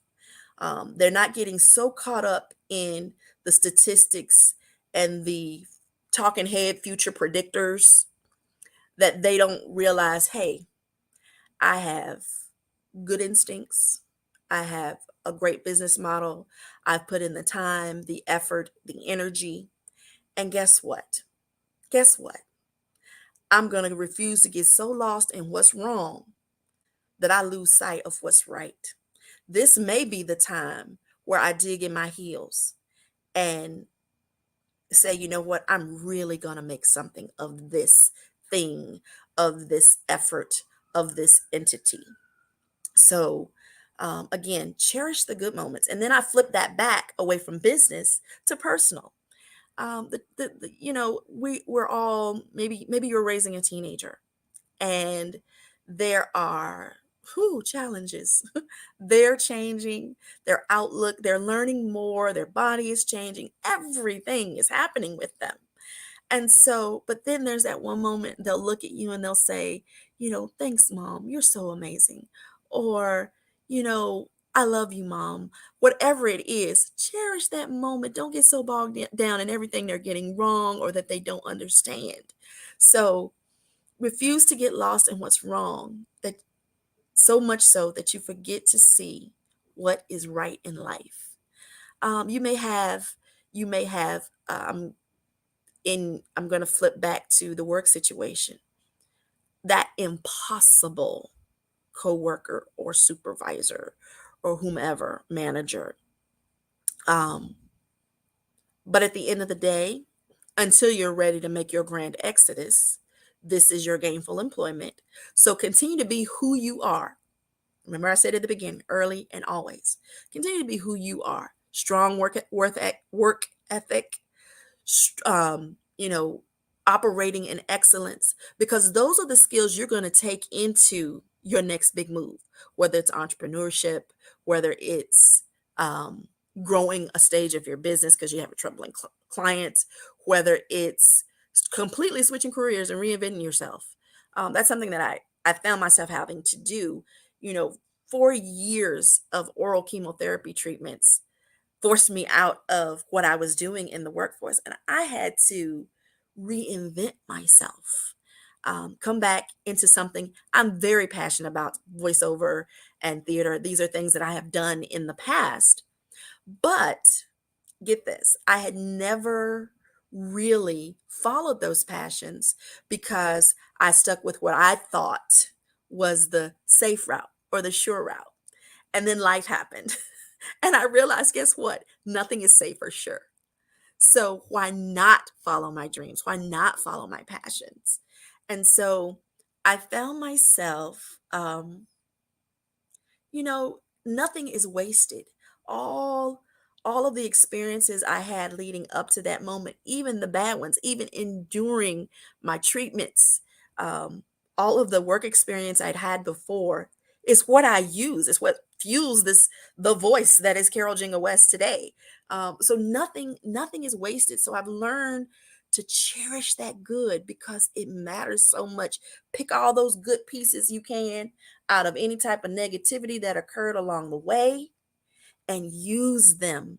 Those are your tools. That is how you're going to turn crisis into success. So refuse to get so lost in what's wrong that you lose sight of all that is right. You have so much within you, so many pieces, so much experience, whether it was difficult and challenging and humble beginnings, or whether it was, we find ourselves oftentimes immersed in an education system and a workforce that was totally not designed for us. But we still have to work within the confines of it. And so, again, we're sitting here, we're saying, you know what? All of me is enough. I'm going to pull the good. I'm going to dismiss this bad. I know it's there. I'm not, putting on undue blinders or anything, but I'm going to use all that's within me to work from here to find the success and the joy that I so deserve and desire. So that was Golden Nugget of Wisdom number 11. Now we're going to skip up to Golden Nugget of Wisdom number 13. Don't be a bystander in your own life. Step into the forefront and challenge the crap as it arises before it snowballs into a cesspool. That was my matter of fact, if you will, golden nugget. Don't be a bystander in your own life. You know, things happen to you.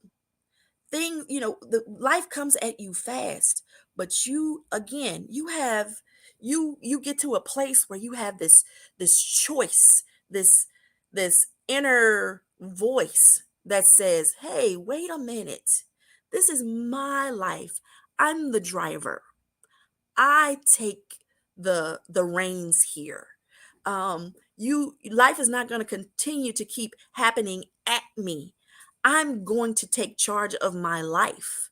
So I use this again in the book in reference to relationship. Um, if you find yourself in a challenging, toxic, really difficult type of relationship, whether it be a personal one, whether it be a work one, you get to decide what happens next. It is not up to the characters and the players around you to decide what happens next in your life. It is up to you. Don't be a bystander. You're not looking on the sidelines looking in at your life. You are the main character, honey. Be the main character. And step to the forefront and challenge it. So when the in this book I chose the word crap, but when the difficulty or the challenge comes to you, you say, hold on, wait a minute. I get to filter. I filter what comes in and what goes out. Again, I'm the leading lady. I'm the main character here. I decide what comes in. I decide what goes out. Because I'm not going to let this one thing snowball into something that's so out of control that then I will have a problem reining it in and being the main character in my life. So no, and no. I will. Don't be a bystander in your own life. Do not be a bystander. If you have a sincere desire to be an entrepreneur, to step into a new career, whatever it is, to grow your skill set, what you waiting on? Do not allow what's going on, what you hear in media, what isn't, so again, the talking head who has no clue about all the pieces of your puzzle, what the purpose is behind who you are, what your drive is. No. You have everything within you to pursue your passions and desires. Open your mouth, step forward, send the email, make the phone call, whatever it is required to grow yourself to the next step. Don't be intimidated by it. Don't I think in today's society, we often will allow things like entertainment, Netflixing and chill, whatever those, all those sorts of things to sort of pacify a fear that we have in moving forward or allowing ourselves to step into our greatness. We'll pacify it with entertainment or something to get our mind off of what we really should be working on. So again, I encourage you, do not be a bystander in your own life. Take the reins, be the leading lady, be the main character. You have every single right to move forward. You have every single ability to move forward. And again, we're not given desires and passions for no reason. That's the lane you're supposed to be walking in. Walk in it. Okay. Carol. Yes. Wow. Hi, Bettina. Hi. We had a great conversation backstage a couple of hours ago, and I was not prepared again. This is just fantastic. Now, I hope you don't find this to demean your book, but do you remember the character in Girlfriends that wrote a book? And she had a cousin that had a hair. Yes. Yes. I was thinking, I'm not going to say, because I don't want people to confuse this fictitious book with your book. But they would all say, oh, A, B, C, D. I remember. So I was thinking that. But anyway, let me get back to what you have talked about. The things that stood out for me personally, just the title Success from Crisis, and coming back and building upon something and not just allowing that to be your story, that you can come back and you shared personal and professional crises. And I think that's a skill that all of us need to have professionally and in our personal lives. I love the gratitude and acts of kindness and taking a little bit of gratitude every day. Go ahead. I'm sorry, I cut you off. Go ahead. No, I said that is just so key. When you find yourself in that space, the sky is your limit. And then feel the fear and do it anyway. I think fear is what keeps people from doing almost everything. They want a safety net. They don't want to take a chance. And people feed into our fears. And so the fact that you stated that so articulately, I loved it. Don't become a bystander in your own life. Take the reins. Ooh, girl. Woo! Take the reins. Yes, take the reins. Do not. It was like the name of that book from the show you mentioned. I'm gonna call it OHE double hockey sticks. Yes. Yes, that's what I was thinking of, and I said I don't want to insult her by saying that this fictitious character. But since you're in the media and shows and movies, that we can still get a lot of wisdom from fictitious characters. But that's exactly what I wrote down. So I can't. There's some great writing in that show. So yeah, absolutely. Yes. And so I love it. I love that we want people to take control and to take their own reins and to set their own goals and not to let others stop them. And that is something that I too articulate in my book, and also some of the programs that I've been involved with. I actually use the just do it to talk about, not in my book, but in my other life. We've talked about I have multiple parallel lives. And so that is something else that I suggest that people do. Is there, please tell us how to get your book, how to get in contact with you. What do you want anyone to know something that you didn't get a chance to mention? So 5 seconds, 20 seconds. 20 I feel like Gail. Go ahead. Okay, I'm gonna make it short and sweet. Short and sweet. LinkedIn, Carol Jingle West. The name of this book is Little Red Flags and Golden Nuggets of Wisdom by Carol West, and you can find it on Amazon. I self-published on Amazon, and I think that's the gist of it. Carol, thank you so much, and I look forward to keeping in touch. And I know the audience is looking forward to hearing from you again. Absolutely, I want to know about your book signing. I want to come. Okay, yes, I will invite you. I'm coming to Cali, going back to Cali. Okay, anyway, Genius is coming. Genius is you on the other coming. side. I will see you on the other side. Bye. Thank you. All right. Oh my goodness. I'm full. I am full, but I'm going to focus and make sure that we get the job done. So the purpose of the Black Expo is to raise funds for high school seniors that are going to college or they want to be K through 12 entrepreneurs. And we saw one of the people that we had on our commercial that she's a publisher and only a child. And so I think that's great, K through 12 entrepreneurs. So the expo is a fundraiser for students. You may go to www.blackbusinessexpo.com to donate to the scholarship fund or the Cash App, which hopefully they're putting on the screen below. But in the meantime, it's the $$ BBXUSA. Our goal is to give laptops and up to $5,000 to 10 students. And students can register online at www.blackbusinessexpousa.com. Every dollar counts, so no amount is too small, but give as much as you can. We've got to help the kids, got to help the children.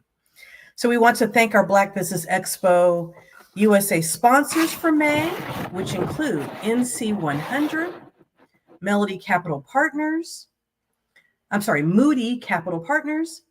Suede Soul, Lotus Richer Coaching and Training, Carolina, Virginia Minority Supplier Development Council, Step Management, BHS and Associates, Margie McLean Foundation Incorporated, Genius is Common. This is not my exit, but that is one of the sponsors.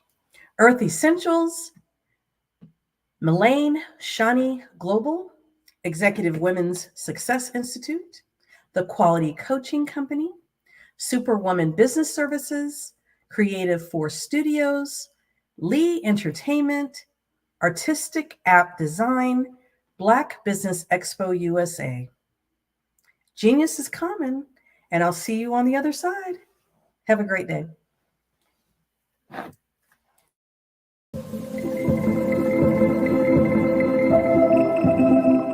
Design is human.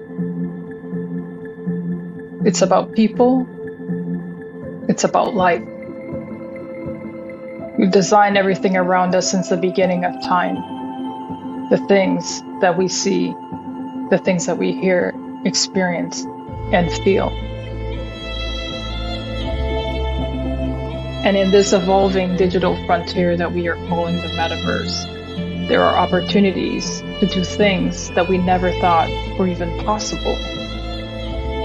But with innovation comes responsibility, and there will be many challenges that we must face and overcome together. I've often wondered, how do we create balance between humanity, technology, and the environment in a world that is already constructed? It's as though we are designing against the grain. This is something that many of us are trying to figure out at this technological tipping point. I personally have spent countless hours of my life, especially in the last few years, really thinking about this, thinking about how to create amazing, innovative, and artistic, immersive experiences using technology, but while still doing our part in this world to protect our people and to protect the environment. And what I've realized is that collective thinking around design is holding us back. It's become mechanical, a series of conflicting checklists and linear conventions, components of production cycles. We don't always think about design as coming from within, as inherent to our species, the human. So today I will discuss 5 immersive design considerations for the metaverse outside of these technical checklists and processes. These are considerations that are a little more qualitative, sometimes a little harder to wrap our minds around and transfer that knowledge into meaningful action. These are the things that impact our decision making and the world we live in, whether we realize it or not. And when we make this connection more mainstream, I truly believe that we can evolve the world by pioneering what artistic but responsible, immersive design looks and feels like, and what the metaverse should evolve to become and to include. My name is Natasha Rapsat, and I am an experienced designer, strategist, multi-dimensional being, an explorer traveling to see the bones of the world and to learn for the future of humanity. I have medium brown skin and dark hair that is pulled back. I'm wearing a black shirt, red lipstick. Before we get into the considerations, let's discuss immersive design for common understanding. Feel free to leave comments or questions. I will do my best to answer. Thank you for joining me today.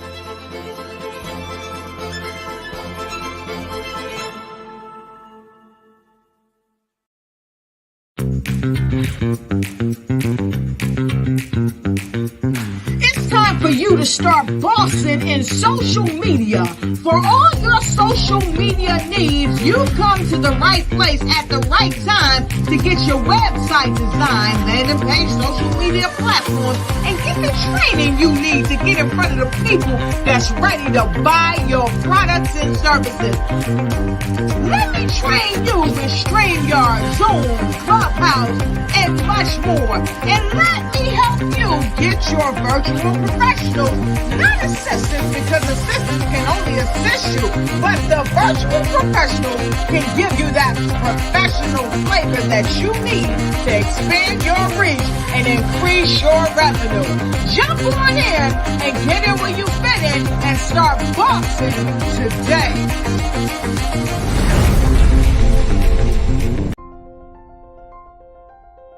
What if you could build your own city? A place where every child can find nurturing people to help them achieve their full potential. A place where every adult can access job training support. Where health education is abundant. Where social justice ruled the land. A place without limitations. Welcome. You have arrived at STEM City, USA. It is what every city should be. A safe and trusted community where you find people and resources to help you become everything you are and beyond. STEM City is unlike anything you have ever experienced. It is a digital twin of the world around you, only better. STEM City is about energy and soul renewal. It is more than a digital world. You can almost feel the power of live cultural events, music, and theater. STEM City promises a better future for children with caring mentors and hands-on activities with dedicated tutors to support our youth. STEM City is your passport to a healthy lifestyle with weekly events addressing our community's many issues. STEM City is your financial well-being with helpful information on wealth management, career advancement, job training, and so much more. STEM City is the community you deserve. It is the city where your dreams can come true. STEM City USA, a place in the sky that is accessible to all who reach for the stars.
Dr. Eric Kelly III and a host of phenomenal speakers from all around the globe for this 7-day virtual event that you don't want to miss.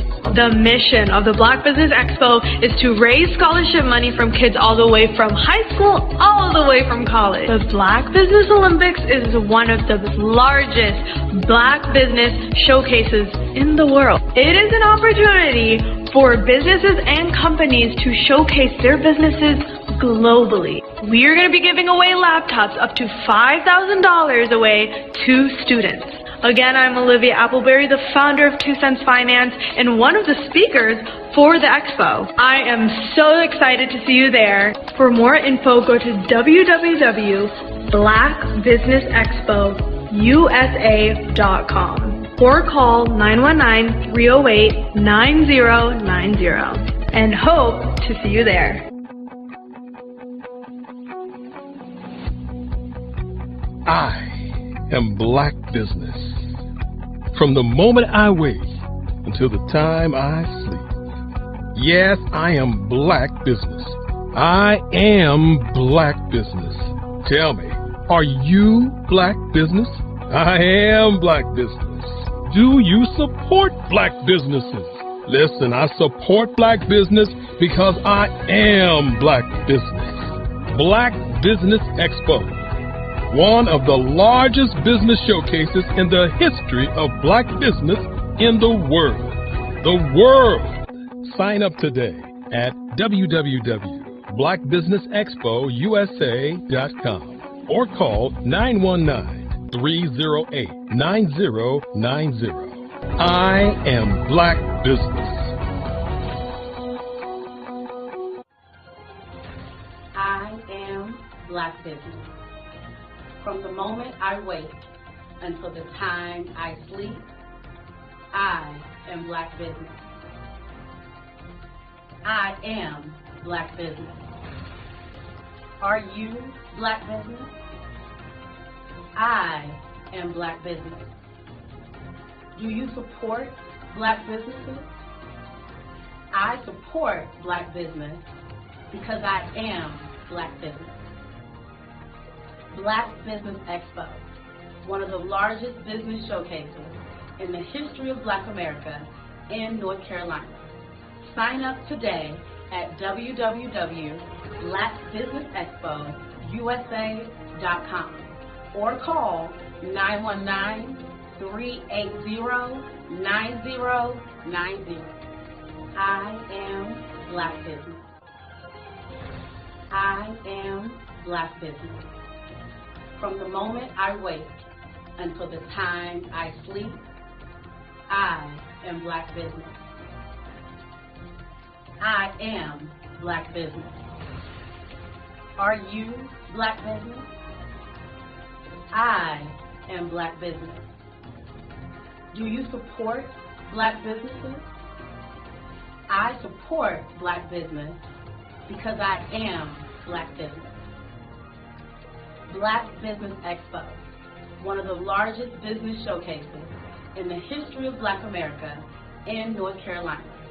Sign up today at www.blackbusinessexpousa.com or call 919-380-9090. I am black business. I am black business. From the moment I wake until the time I sleep, I am black business. I am black business. Are you black business?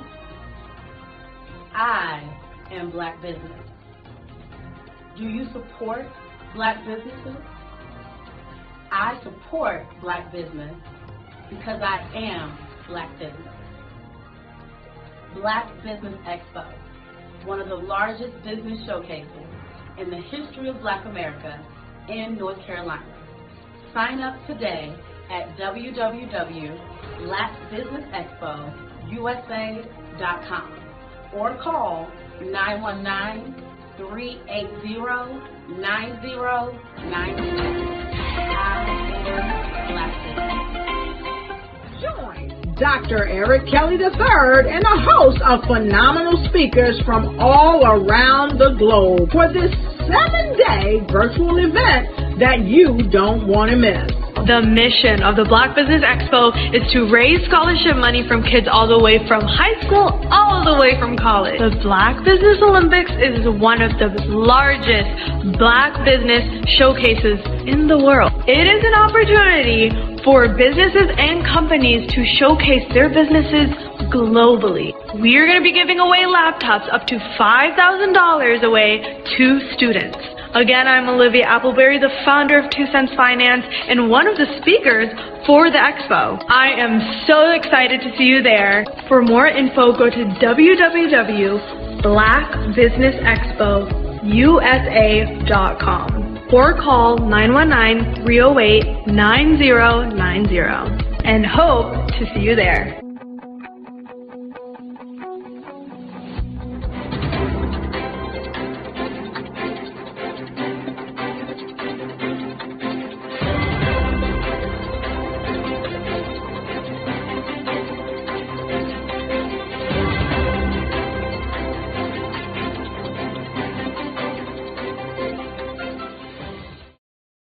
I am from Washington, D.C., but I was raised in Durham, North Carolina. I came to Durham when I was about 5 or 6, and then I traveled back and forth to D.C. because it's where my people are from.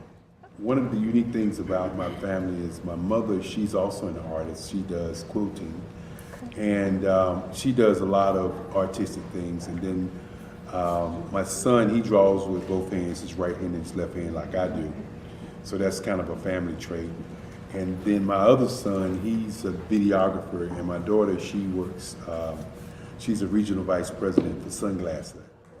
When you start out drawing and sketching, you want to continue to explore, each avenue. I do pastels, I do pen and ink, I do painting, I do acrylics. I haven't done oils yet, but I try to do all facets of art. What I say to a lot of times to people is, you can't put yourself in a box when you're an artist. You have to explore. And over the course of my life, I've tried to explore different mediums. I also do sculpture as well.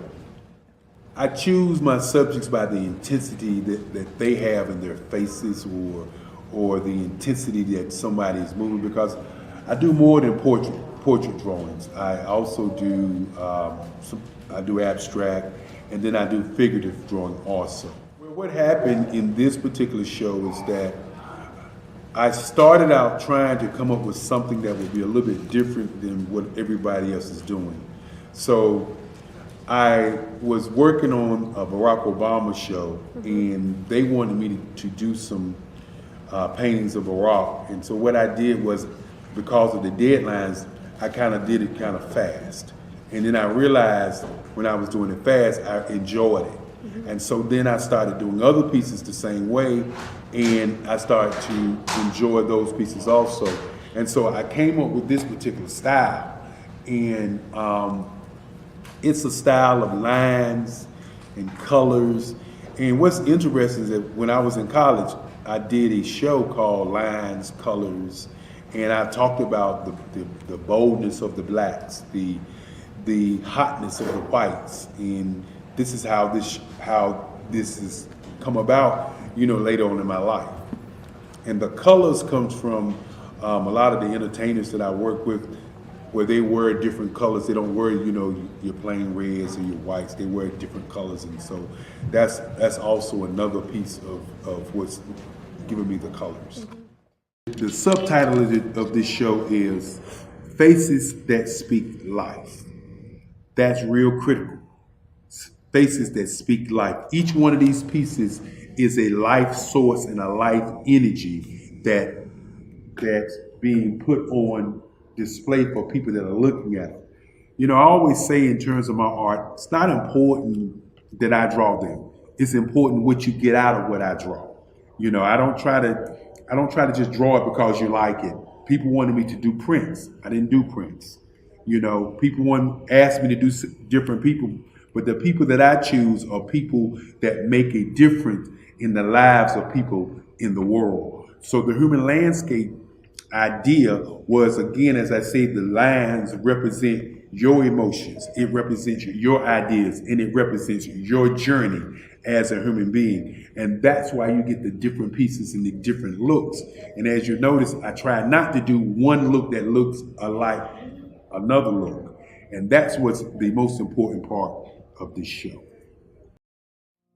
Did you know that approximately 333.34 million businesses exist today, according to a report from 2021? And you may be one of those businesses, or maybe you're not in the business market yet, but you're aspiring to be a business owner.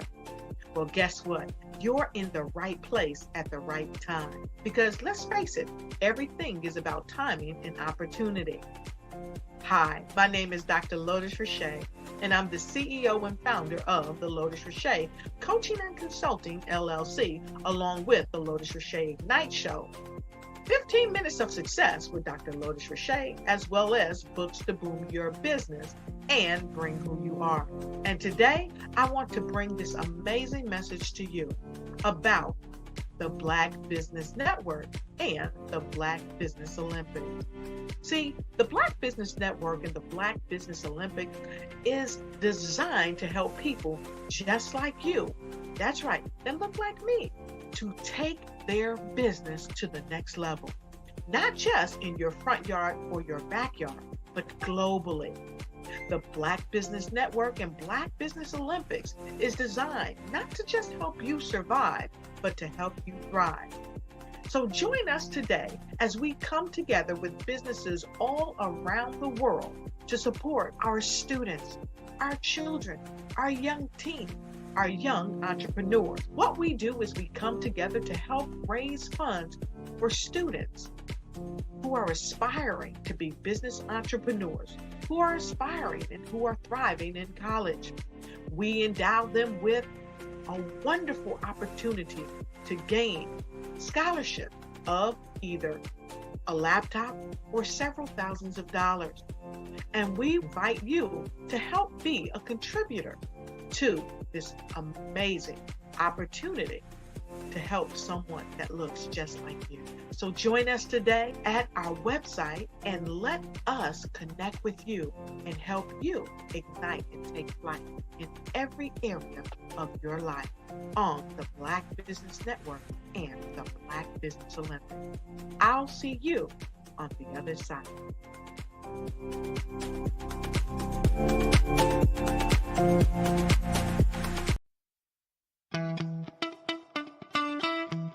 How many times have you been asked to help someone you didn't even know, a student, a business entrepreneur, or did you ever even ask, where did they end up? That business, that friend, that entrepreneur. Well, just maybe they ended up in a gang, bankrupt, homeless, or worse, dead. Maybe they turned to crime, drugs, and alcohol. Did you ever wonder? Did you destroy their dream, or was your life always so easy? At the Black Business Olympics, we started a movement to help students complete. Give them hope and foster success. Help them to leave their dreams of providing laptops, computers, and up to $5,000 in scholarship funds. Today, we ask you to help a student, a business owner, or an entrepreneur to realize their dreams by sponsoring them, supporting them, and buying from them. Consider this. With $1.6 trillion in our Black community, we only ask for a small donation for our students, our businesses, and our entrepreneurs. And you can change a life today. So I ask you, what are you going to do? Sit on the sidelines and watch our students in high school be losers, miss out on their dream from lack of resources? Or are you going to donate to the movement and change their future and yours as well? Give us a call today at 919-308-9090. Change their life by investing with action to the Black Business Olympic Fund. The Black Business Olympics, one of the largest business showcases of Black business in the history of the world.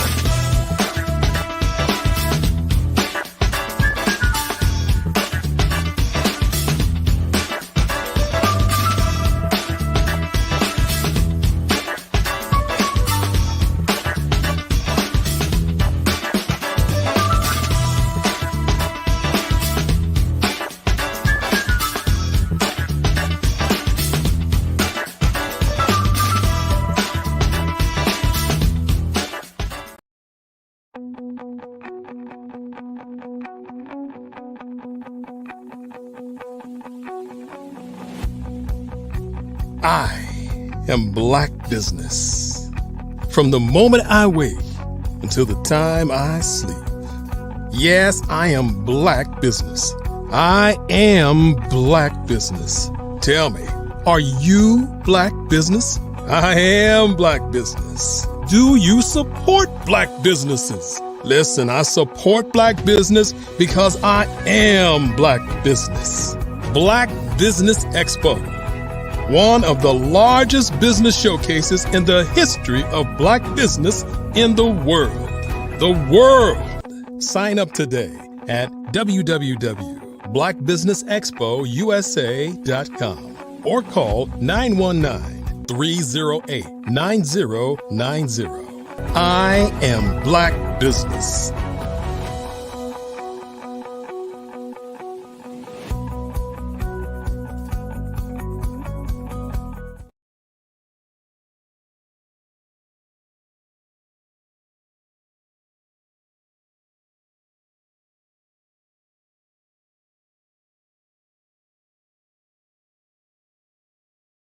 The Black Business Expo's mission is to raise funds for high school seniors going to college or K-12 entrepreneurs. This expo is a fundraiser for students. Please, you may go to www.blackbusinessexpousa.com to donate to the scholarship fund or use the Cash App at $BBXUSA. Our goal is to give laptops and up to $5,000 to 10 students. Students can register online at www.blackbusinessexpousa.com. Every dollar counts. Please donate to the Black Business Expo USA Scholarship Fund.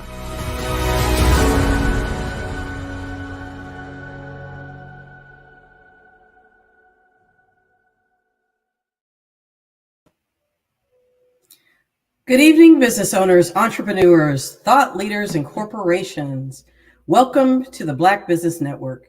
I'm Bettina Bird-Giles, and I will be your moderator this evening. I am your business moderator on the Black Business Network. The Black Business Network is a 24-hour business network showcasing Black businesses, business owners, entrepreneurs, and thought leaders worldwide. We have speakers from North Carolina, London, Singapore, Africa, Japan, and cities all over the United States. The Black Business Network is a global community sharing its business knowledge to empower, inspire, and educate businesses about business. Today, we're having a fireside chat entitled Building Life Skills for Future Youth. Our speaker is Tamara Houston of TNT Publishing. Tamara Houston is a seasoned professional with over 20 years in corporate accounting and finance. She has also worked in operations. Her background entails studying at Rowan College with a concentration in accounting, where she also holds a certificate in computerized accounting. She's a talented leader at a Fortune 50 company and is well-versed in various facets of her financial career, and she has the ability to develop and train employees to become their best selves. She believes that given the right support and environment, individuals can produce phenomenal results. I present to you Tamara Houston. Welcome. Thank you so much, Benita, for that great introduction. Oh, thank you. I don't know if I've met someone from a Fortune 50 company before. I look forward to hearing more. Yes. Are you ready for our fireside chat? I am definitely ready. Okay, tell us more about what you enjoy outside of being a full-time employee and having business adventures. What do you do for fun? Well, I like to get together with my family. That's a priority, right? I think that in anything in life that you do, I think as many friends and that you have, it's your family that's going to stand strong with you through it all.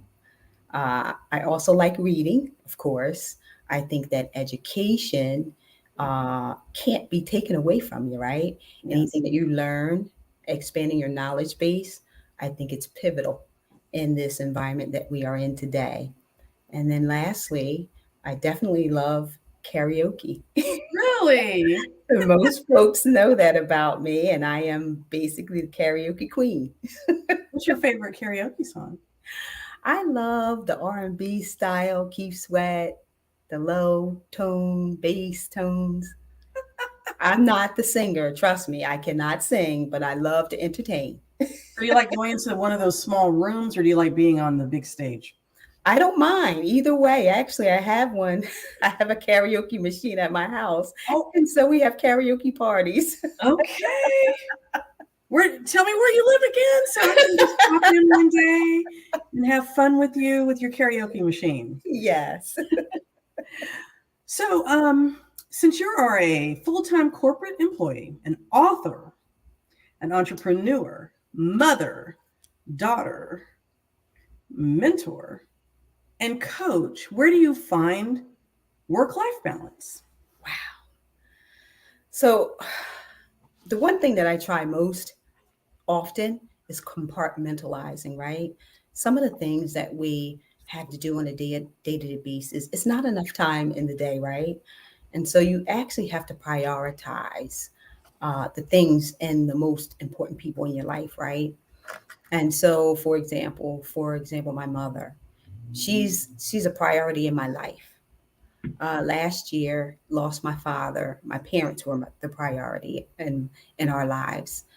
So now living, my mother's a priority, and making sure she is safe, feeling comfortable for the most part, and that makes me feel comfortable. So prioritizing who's important, what's important, from then on. After I'm okay with my mother being okay, I'm running this race. I'm actually participating in a fellowship right now that's trying to help us to rest. And I've been having conversations with younger professionals about priority management versus time management, because I told them there's never enough time. So you've got to prioritize the time that you have. So I was glad to hear you say that. Yes, definitely. So what are some of the tools that have helped you to get to this point in your life? Well, in all aspects of my life, I basically utilize structure, right? I am definitely, my sister would tell you that everything does not require you to be so structured. And I find that that is the way that I methodically get through things, right? So I think what it is that it's the power of persistence with me, right? So when I'm actually driving to get to an end result, it's that persistence within me that I need to get to the end. And I'm not going to stop until I get to the end. Oftentimes, and you can kind of attest to what I'm getting ready to say. Oftentimes, when you are driving towards the end result, there is something negative that pops up. Woo. Yes. And Speak. what I often As the young people say, speak. Yes. And what I often say is that it's a test. Number one, it's a test of your will and faith, right? I believe that faith and fear do not dwell in the same place. So with that said, channel that negative energy that may have distracted you, have gotten you off course, into something positive. Okay. Excellent. Expand upon that a little bit more for me. Channeling the last part? Yes. So I think what it is that when we have negative experiences, right, there's some kind of energy right there in that space. And I think utilizing that energy and applying it to something more positive. So for example, I'll give you a great example of what just recently happened to me. Okay. So technology wise, Yeah. my Fire Stick, somehow I wanted to come home, relax. It was a day and a time that I just needed time to relax. And I turned on the television, my Fire Stick would not work. Woo. And so as I stated, I am a very structured person. So it kind of got me off course a little bit, right? And so what I did was I took some of that negative energy. I said, you know what? I'm not going to do this today. Took that negative energy, went outside, started doing outside work, right? So what I did was I kind of laid it to rest for a moment. went and did something that was more positive, right? To Mhm. get my mind off of that negative situation. Came back in, unplugged the Fire Stick, plugged it back in, and guess what? It's working. So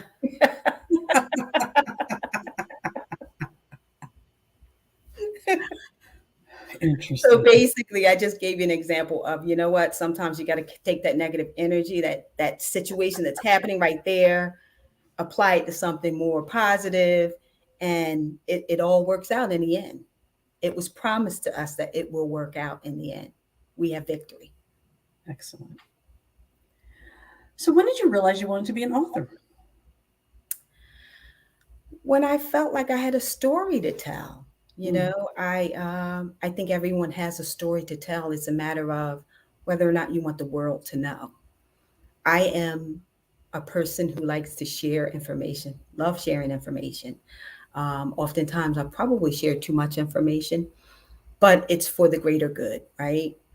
And so, excuse me, I just love sharing information. And me being an author, I just felt like I would be able to help others in different ways. And when we talk about our foundational principles in the book, we talk about how I was raised and how I kind of revert back to that today, even today. Mm. We kind of lose some of that along the way. Life takes us in different directions, trials, tests, right? And Mhm. we sometimes we lose that along the way.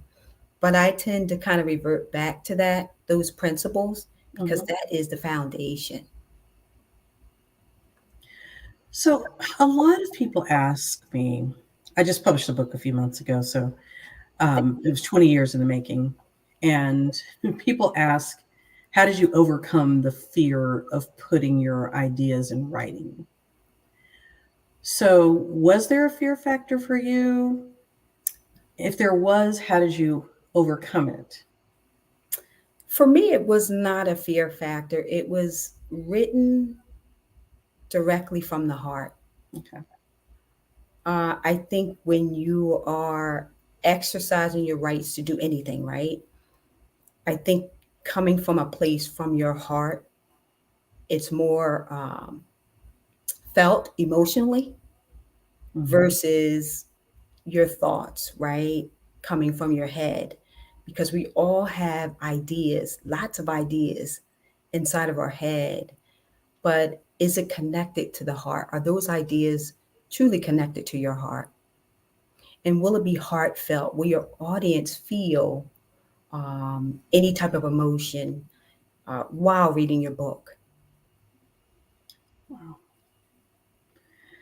Did you have a chance to focus group it and see people's responses before you actually set it out for public consumption? So what it's self-published. Okay. It definitely is self-published. And what I didn't do focus groups at all. What I chose to do was challenge myself to self-publish. That was an amazing experience. But I can say that it was lessons learned, right? In Yes. anything that we do, there are always lessons learned. I try to pick out anything that I can learn from an experience and take it along life with me. Excellent. So you mentioned that you had experiences over time that led to the writing of the book, but tell us more about the title, Naive to Knowing. Naive to Knowing, and where I got that title from? Yes. It was basically derived from a place where growing up, so I basically went back as far as I could mentally, right? Mhm. And say, you know what?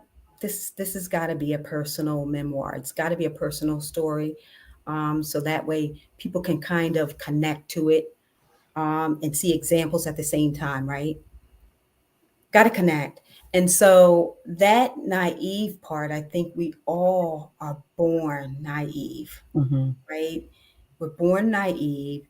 And along the way, that's where our lessons and how we learn things along the way and expand our knowledge base from the moment of inception. So that's where that title came from. Tell us some of the challenges you faced while writing the manuscript.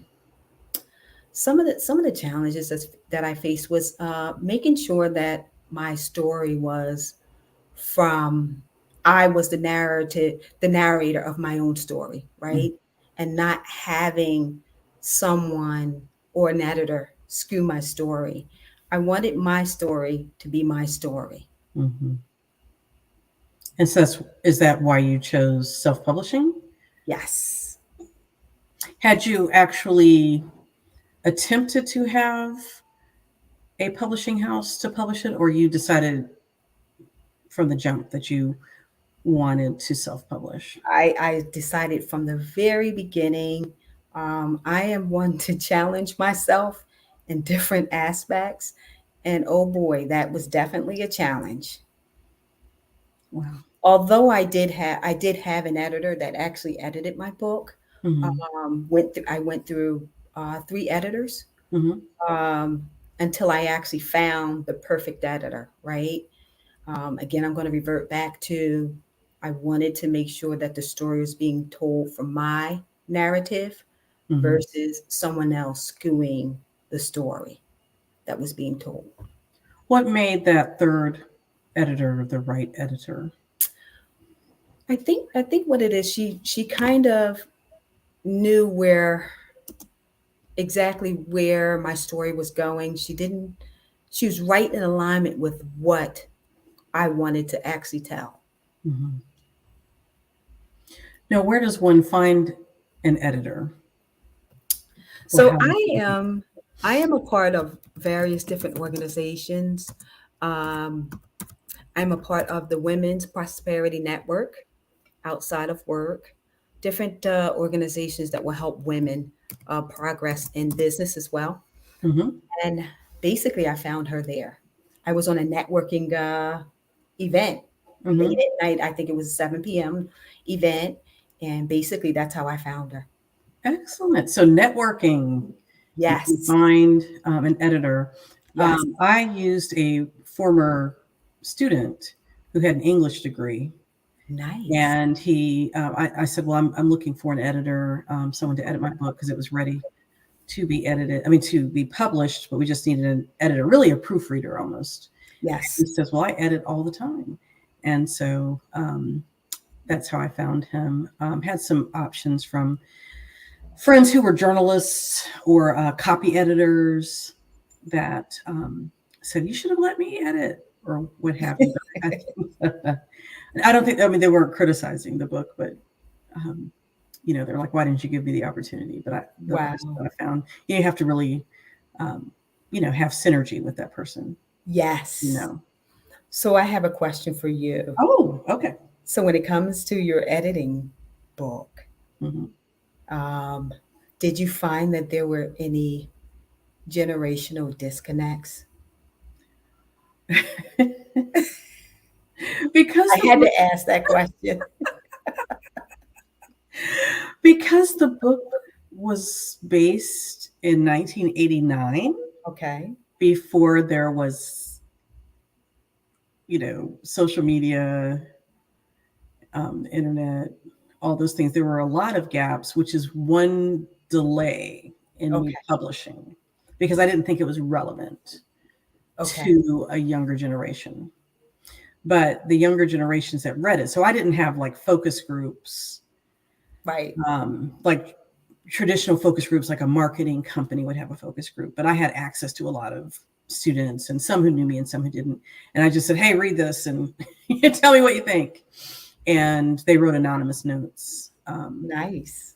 And so when back in 2005, when I had a student reading it, then I asked, was it relevant? And she said, yeah. She said, the story itself is relevant. The story of how you got from point A to point B, but not whether or not you used, snail mail, which we didn't call it snail mail back then, but, used snail mail or used an email, Right. to get to people. Nice. So yeah, so I definitely saw some generational differences, but it was not a hindrance. It was a Right. form of conversation, because I talk about when I was in college, you had to physically walk into a large room and quote drop your resume in a box. I say it's like a shoe box, but it's Right. more like a boot box, a cardboard boot box, and you dropped your resume in there according to your major. And so Okay. they seemed interested in hearing about ancient history. Wow. So that was fun. What about you? Why did you ask that question? Because those were some of the challenges that I had faced with different generations, and definitely went with my targeted audience as well, right? An editor that was definitely in the same audience that I was trying to reach, but even still, there were some challenges. And so, and it could be, because it was some personal aspects in there, that person kind of knew me from the corporate environment, right? Versus outside of the corporate environment. That's what I think. That was the gap in that. But when I totally found the proper editor, I knew 5 minutes into the conversation that she was the one. Excellent. Tell me more about challenges that you experienced. So challenges. So one was the obstacles. The one was the editor piece, and then kind of trying to get the design piece as well to my right liking. I don't want to call myself. I'm not a perfectionist. I don't think I'm perfect, but I think the air that I put out personifies that I may be perfect, Patty, and I don't want to put that out there like that. But I'm going to revert back to that perfect, not perfect, but that structured person. And so I think some challenges were there as well, some anxiety a little bit around the picture and deadlines that I didn't meet, that I had to kind of push out. Deadlines you set or deadlines your editor set? So when you're self-publishing, who is setting these deadlines? Deadlines that I had set, because it was a specific timeline that I wanted to push out and have the book launch, which I met the deadline for the book launch. But as far as, step by step, and the structure and the methodical way that I do things, I kind of missed the deadline. How did you launch the book? What did you do? I actually had a book launch on a YouTube channel. I did. I hired a professional who actually had cameras, everything, in a specific space, right, in my home. And it actually went pretty good. It's out on YouTube. Excellent. You'll have to tell us how to find. Yes. So viewers can find it under keying in Naive to Knowing, and that will populate my channel. And so did you do a reading, or did you discuss the book? Did you have other people that were present during the? I did discuss the book and what was it? Some of the stories some of the nuggets. Didn't want to give the story away completely. Because you wanted them to buy the book. Yes. And so I gave little snippets of what the book entailed and things like that. Has your response been as you had hoped? And what had you hoped the response would be? It's great. Folks are kind of asking or requesting for the second book. All So I'm in the right. midst of writing a second book. I'm on chapter 2. All right. Trying to get away from chapter 1 into chapter 2, because as you know, as a writer, you go back and you read and you reread your ad, and it's got to be a stopping point, right? Yeah. And so that's where I'm at. Do you write chapter by chapter, or do you kind of write the story and then you divide it into chapters? What is your process? I do write an outline first. Okay. Of what I would like to story tell about. Okay. And then I actually from there I write chapter to chapter. Do you want to tell us more about the second book and what the premise of the book is, or you want to? I can tell you that the first book, I did my job. I did my job with the first book because my editor said, "Hey, I think we need a little bit more verbiage into the book." And I said, "I'm glad you said that because I did my job. I wanted it to be open-ended so that way my readers can ask for more." Mm-hmm. So you had me delve into your story so much that I wanted to read more. Excellent. Okay, well, what advice would you give to a person writing their first book? I would say be authentically you. Okay. And the reason why I say that is because oftentimes it's very similar to first impression, right? Folks can tell when you're being authentic versus inauthentic. And I think in reading, you can kind of tell from the emotion that's written in the book whether it's authentic or versus inauthentic. Because there's a certain feeling that you get. You kind of can't get your eyes out of a book that is really told from the heart. Okay. I had some folks read my book in a day. Okay. And I've heard that from some other people today. Yeah. And I gave an interview yesterday. Yeah. And speaking from the heart is something that needs to be a common. Be bold and be courageous. Like everyone has a story to tell, right? And the only thing that you can do is make a mistake, right? But then you can pivot. You learn from your mistakes, you readjust or pivot, and you move forward. Excellent. So where can we pick up your book? Where? My book is self-published. It's on Amazon. So if you type in Naive to Knowing, the book will pop up. Okay.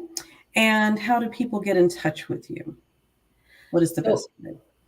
The best way right now is I can actually I have a website that I'm actually working on right now. So the website isn't totally finished, but I will share that information once it's done. Excellent. That is something that my publicist has been fussing at me about. Yes. I don't have the website. I have been pushing for this for a while, and I'm so spread with time. I said, that's why I said it's not enough time in the day. Yes. But I am definitely focused on that. Is there anything else that you would like us to know before we come to an end? I just want to say that in this thing called life, right? I think we are great people. And greatness is embedded in all of us, every one of us. And I just challenge everyone to kind of tap into that greatness, because we can do all things if we put our minds and our heart into a thing, just making sure that, you utilize every effort that you can in that thing. Because I think when you don't do something that is not as transparent and not as real, let's just say that, folks can tell. Thank you. Make sure that you show up in this thing called life, show up as you are. I've always wanted to be me, right? Someone asked a question, when you grow up, what did you want to be, right? Mm-hmm. I want to be me, because in any professional industry professional career that I am entertaining or doing at the moment, in the industry that I am in, I just want to be me. I don't want to be a mock-up of me. Yes. I love that. That's a great segue into our ending. Thank you again. And genius is Thank you. coming. And I'll see you on the other side. Thank you so much. Bye-bye.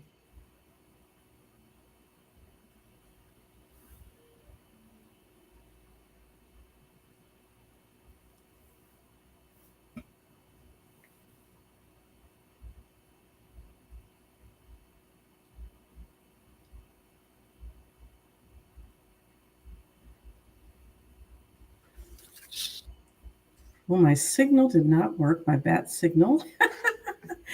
When you keep saying this thing called life, I'm a Prince fan. So I love in his songs when he says these, I think it's in the 1999. Mm-hmm. Yes. Yeah. So genius is coming, and I'll see you on the other side. All right.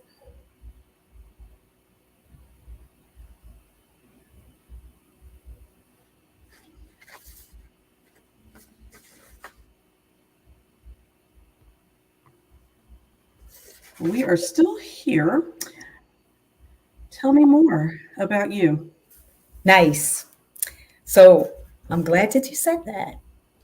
So in my book, I would just like to read one insert from chapter one, and give my thoughts on how it resonates with the audience. It says, as I float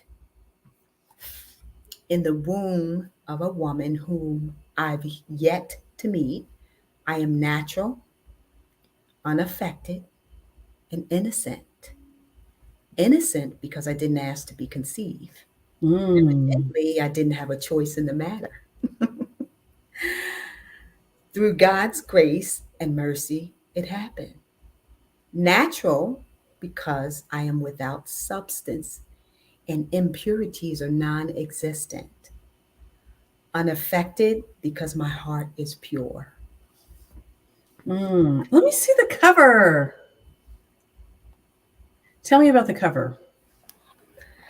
The cover was a moment that it was an aha moment, right? Aha, I have arrived. And basically, that's what that picture is saying. I have arrived. Because of the passing of my father, I was able to dedicate the book to him. I was hoping that I would get the book published, all of that pushed out, so that he can read the book. But unfortunately, that didn't happen. But in hindsight, he's probably already read the book. You know, that's a beautiful way of thinking about it. Yeah. Did you have a designer for the cover, or did you design it yourself? I did. I had a web designer who I probably agitated a little bit.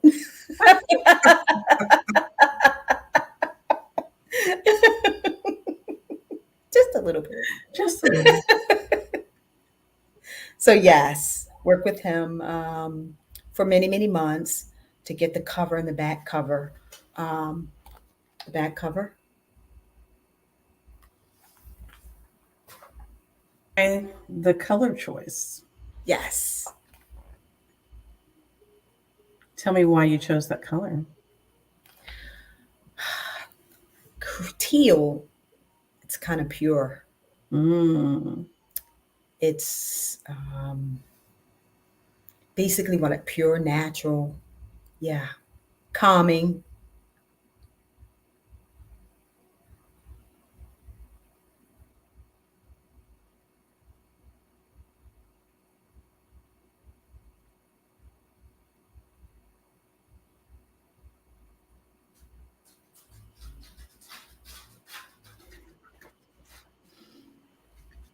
I missed you talking about the color. They took me out of the studio. It's very calming. Excellent. Well, I want to talk about the scholarship. So we are on this journey today, promoting scholarship, Black Business Expo's mission is to raise funds for high school seniors going to college and K-12 entrepreneurs. The expo is a fundraiser for students, and you may go to www.blackbusinessexpousa.com to donate to the scholarship fund, or use the Cash App that's on the screen below.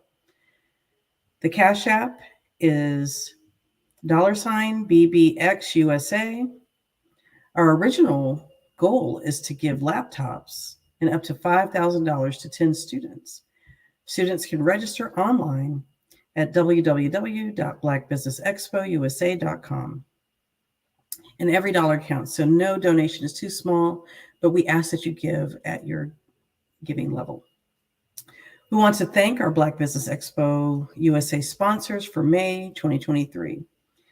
We have NC100, Moody Capital Partners, Suede Soul, Lotus Richer Coaching and Training, Carolina, Virginia, Minority Supplier Development Council, Step Management, BHS and Associates, Margie McLean Foundation, Inc., Genius is Common, Earth Essentials, Mullane Shawnee Global, Executive Women's Success Institute, The Quality Coaching Company, Superwoman Business Coaching, Superwoman Business Services, Creative 4 Studios, Lee Entertainment, Artist App Design, and Black Business Expo USA. Genius is Common, and I will see you on the other side. Thank you so much. Why do I do what I do? You know, my life coach asked me that a few years ago, and she said, Tony, what's your why? And I told her, and she said, girl, you've already accomplished that.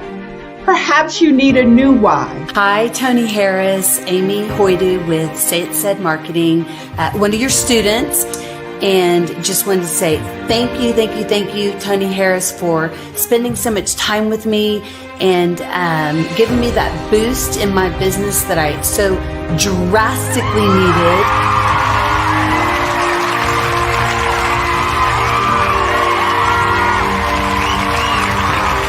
My why is to touch, move, and inspire my clients to take drastic steps to be better than they were before they met me. I'm a resource. I'm a connector. I want to help people build deeper relationships that are beneficial to their life and business. That's what I do best. So, first thing you got to do is show up. And speaking is a way to magnetically attract your ideal client to you. How many of you use social media that way? Absolutely, and this is how you look to the world. Drastic steps are the steps that are needed to be successful. And my business is drastic denotes a mindset. Getting out of your comfort zone. Doing something that you don't necessarily feel comfortable doing, want to do, but you know it's a necessary step to be successful in your business. I get the most satisfaction when I see my connections flourishing into relationships long after I am gone. Hi, my name is Jasmine Augustine with Media Jasmine, and I've joined several networking and referral groups in the area. And Network in Action Northeast Houston with Tony Harris Taylor is one of the best organizations that I've joined. I love that piece of what I do, and it is what fuels my fire.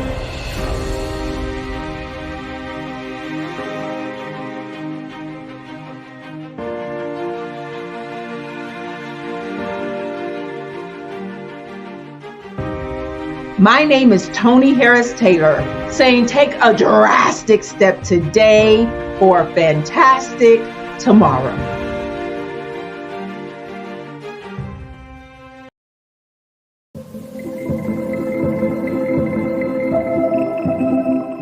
Design is human. It's about people. It's about life. We've designed everything around us since the beginning of time. The things that we see, the things that we hear, experience, and feel. And in this evolving digital frontier that we are calling the metaverse, there are opportunities to do things that we never thought were even possible. But with innovation comes responsibility, and there will be many challenges that we must face and overcome together. I've often wondered, how do we create balance between humanity, technology, and the environment in a world that is already constructed? It's as though we are designing against the grain. This is something that many of us are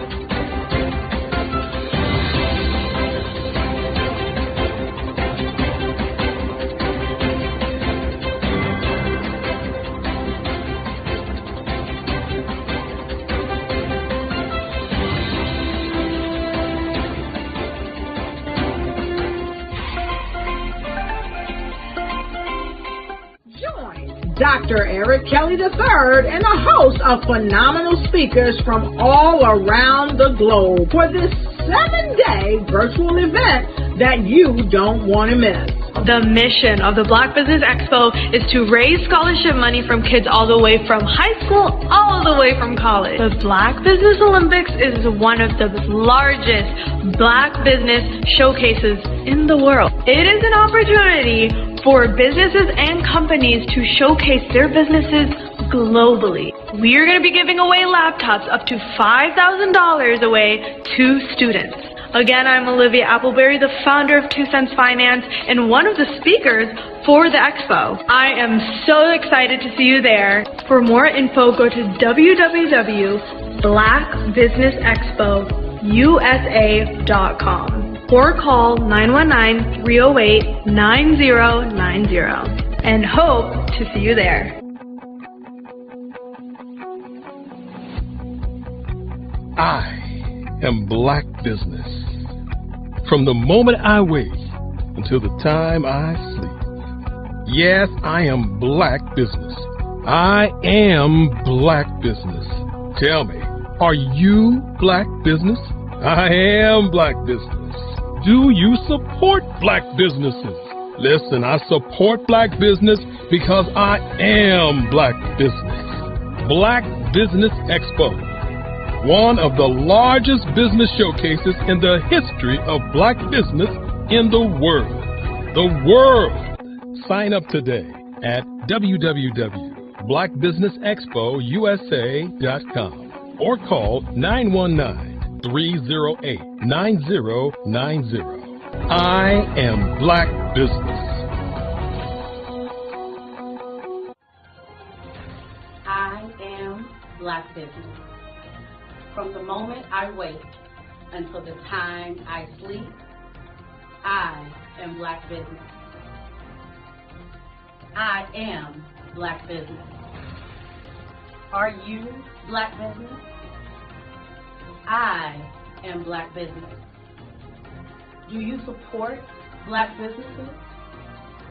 I support Black business because I am Black business. Black Business Expo, one of the largest business showcases in the history of Black America in North Carolina. Sign up today at www.blackbusinessexpousa.com or call 919-380-9090. I am Black business. I am Black business. From the moment I wake until the time I sleep, I am Black business. I am Black business. Are you Black business? I am Black business. Do you support Black businesses? I support Black business because I am Black business. Black Business Expo, one of the largest business showcases in the history of Black America in North Carolina. Sign up today at www.blackbusinessexpousa.com or call 919-380-9090. I am Black Business. I am Black Business. From the moment I wake until the time I sleep, I am Black Business. I am Black Business. Are you Black Business? I am Black Business. Do you support Black businesses? I support Black business because I am Black business. Black Business Expo, one of the largest business showcases in the history of Black America in North Carolina. Sign up today at www.blackbusinessexpousa.com or call 919-380-9090. Join Dr. Eric Kelly III and a host of phenomenal speakers from all around the globe for this 7-day virtual event that you don't want to miss. The mission of the Black Business Expo is to raise scholarship money from kids all the way from high school, all the way from college. The Black Business Olympics is one of the largest Black business showcases in the world. It is an opportunity for businesses and companies to showcase their businesses globally. We are going to be giving away laptops up to $5,000 away to students. Again, I'm Olivia Appleberry, the founder of 2 Cents Finance and one of the speakers for the expo. I am so excited to see you there. For more info, go to www.blackbusinessexpousa.com or call 919-308-9090 and hope to see you there.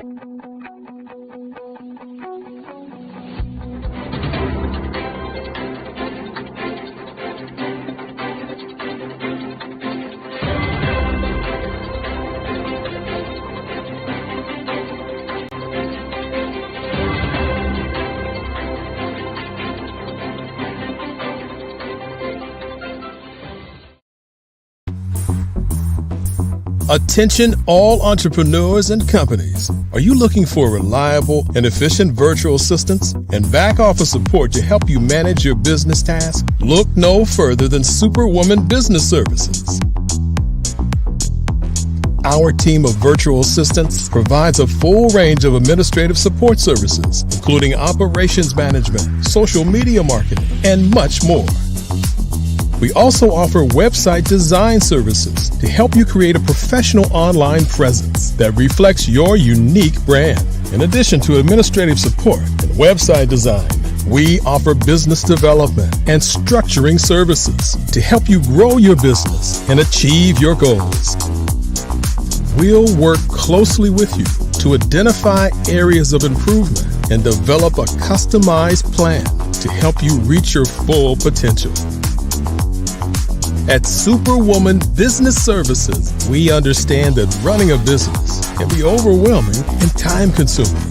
That's why we're here to help you fly high and achieve success.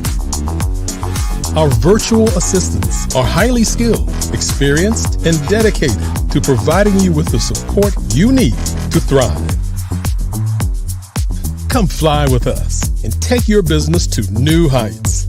Let us help you become the superhero entrepreneur you are meant to be.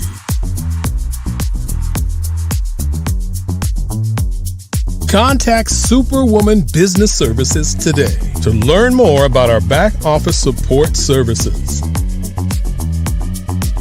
Come fly with us and take your business to new heights.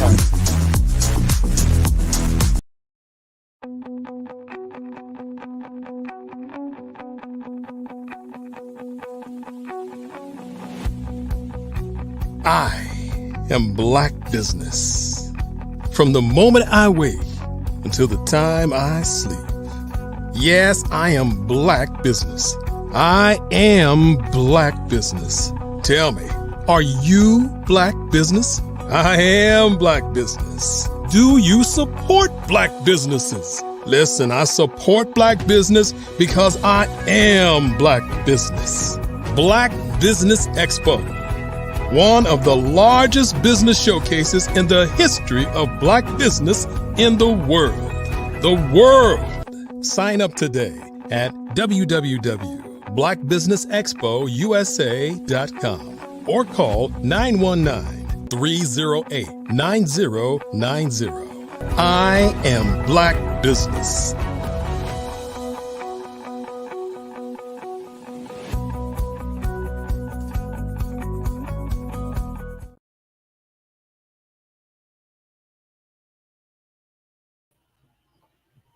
Good evening, business owners, entrepreneurs, thought leaders, and corporations. Welcome to the Black Business Network. I am Bettina Bird Giles of the Bird's Nest LLC. I will be your moderator this evening on the Black Business Network. The Black Business Network is a 24-hour business network showcasing Black businesses, business owners, entrepreneurs, and thought leaders worldwide. We have speakers from North Carolina, London, Singapore, Africa, Japan, and cities all over the United States. The Black Business Network is a global community sharing its business knowledge to empower, inspire, and educate businesses about business. We have a treat for you. Our keynote speaker is called, or the keynote speech is called Success Beyond Your Circumstances. And our speaker is Ms. Tracy Parson. A serial entrepreneur, Ms. Tracy Parson is a dynamic and multifaceted professional with a captivating journey in the entertainment industry. With over 20 years of experience in healthcare, Tracy brings a unique perspective to create her endeavors. Tracy's entrepreneurial spirit shines through as she leads multiple companies and her talents to reach across many industries. She is a prolific author, screenwriter, and indie film producer. In addition to her professional endeavors, Tracy serves as a board member of I Have a Dream Home, whose mission is to create home ownership and generational wealth, further showcasing her dedication to making a positive impact worldwide. I present to you Tracy Parson. Hi, Tracy. How are you? I'm doing well, thank you. How are you? Welcome. We look forward to hearing from you today. Thank you. So your biography and journey into business are quite impressive. I want to drill down a little bit to give our listening audience an inside look into your journey so they can see and know that there are no mountains or roadblocks in life they cannot overcome. So tell us more about how to succeed. So the roadblocks and obstacles are set in your path, to see how they're maneuvered, right? I think that being positive about your journeys, no matter what the barriers are, that you continue to just push forward. You find a positive outlook on any encounter, any circumstance that comes about, until you find success at the other end. Excellent. So I understand you started your business or your professional life as a licensed practical nurse. So tell us more about that. In 2004, I went to school, to become a licensed practical nurse. Completed in 2005, at which time, once I became licensed, I decided not to do bedside, but to go into home care. I opened a home care business back then, 2005, which did pretty well. And during that time as well, I opened a home private licensed school. Um, so the goal was to open a school, train CNAs, train medical billers, train medical administration for my home care industry, right? And being able to staff them in different hospitals, nursing homes, and so forth at that time. So I know what a CNA is because I work in Birmingham, Alabama, and we have CNAs, LPCs, RNs everywhere. So please tell the listening audience what a CNA is. Certified nursing assistant. And what does a CNA do? Pretty much work in a nursing home, rehab, or hospice facility, assisting with the elderly population, helping them to maintain a sustainable life, right? To promote healthy well-being, making sure that the daily activities of living are fulfilled, and then making sure that the residents and population are happy and healthy. Wonderful, wonderful. Thank you. So your next business venture, as I understand it, was a daycare center in Philadelphia, Pennsylvania, which took off. So which is where your life journey took an unexpected turn and sent you to federal prison. And this in turn led you to be the woman you are today. So tell us about that journey. So after starting a private licensed school, my goal was to have a one-stop shop, right? So you would have training, employment, and one of the biggest barriers back then was childcare. So I was able to provide training, jobs, as well as childcare. Childcare kind of took off, right? So it over exceeded any expectations that happened. For me, I think my business grew faster than I was prepared for. Putting individuals in place that were not qualified to run my business. So doing that, individuals that were immature in running a business as well. So one of my employees was actually indicted for insurance fraud. Oh. So in order for him, William Walker, not to go to jail, he actually set me up on my daycare journey. In order for an indictment to come down on me, you need a collaborating witness, which was my childhood girlfriend, Georgiana Britt, who collaborated with William Walker to bring charges against me with the feds. So, it was a life lesson. Neither one of them were qualified to work in or, run my business. Now, don't get me wrong. I'm not saying that everything that I did within my business was straight and narrow, but the implications and allegations were definitely not something that was done. Not one person left my not one person left my daycare unpaid. Not one child in my daycare went unfed. So, life circumstances, it happens. It happened. But even throughout that journey, even going through that, my outlook on that was, what is it that I can do to maintain and to get beyond what it is that I'm going through, which birthed my book, Success Beyond Your Circumstances, that's now available on Amazon. Repeat the name of the book. Success Beyond Your Circumstances. Success Beyond Your Circumstances. Yes, ma'am. And that's the next question. How did you go from being in federal prison to writing the manuscript and publishing it? No problem. So before I even went into federal prison, I started thinking 10 steps ahead, right? Because, my life has taken a turn for the worse, right? So I didn't know what the outcome would be, right? If I would lose my nursing license, if I would never be able to work with children again, so on and so forth. So during that time, it was just so much going on. So I started writing. Before I went in, I actually wrote a script, submitted it to a contest while, going through my court proceedings.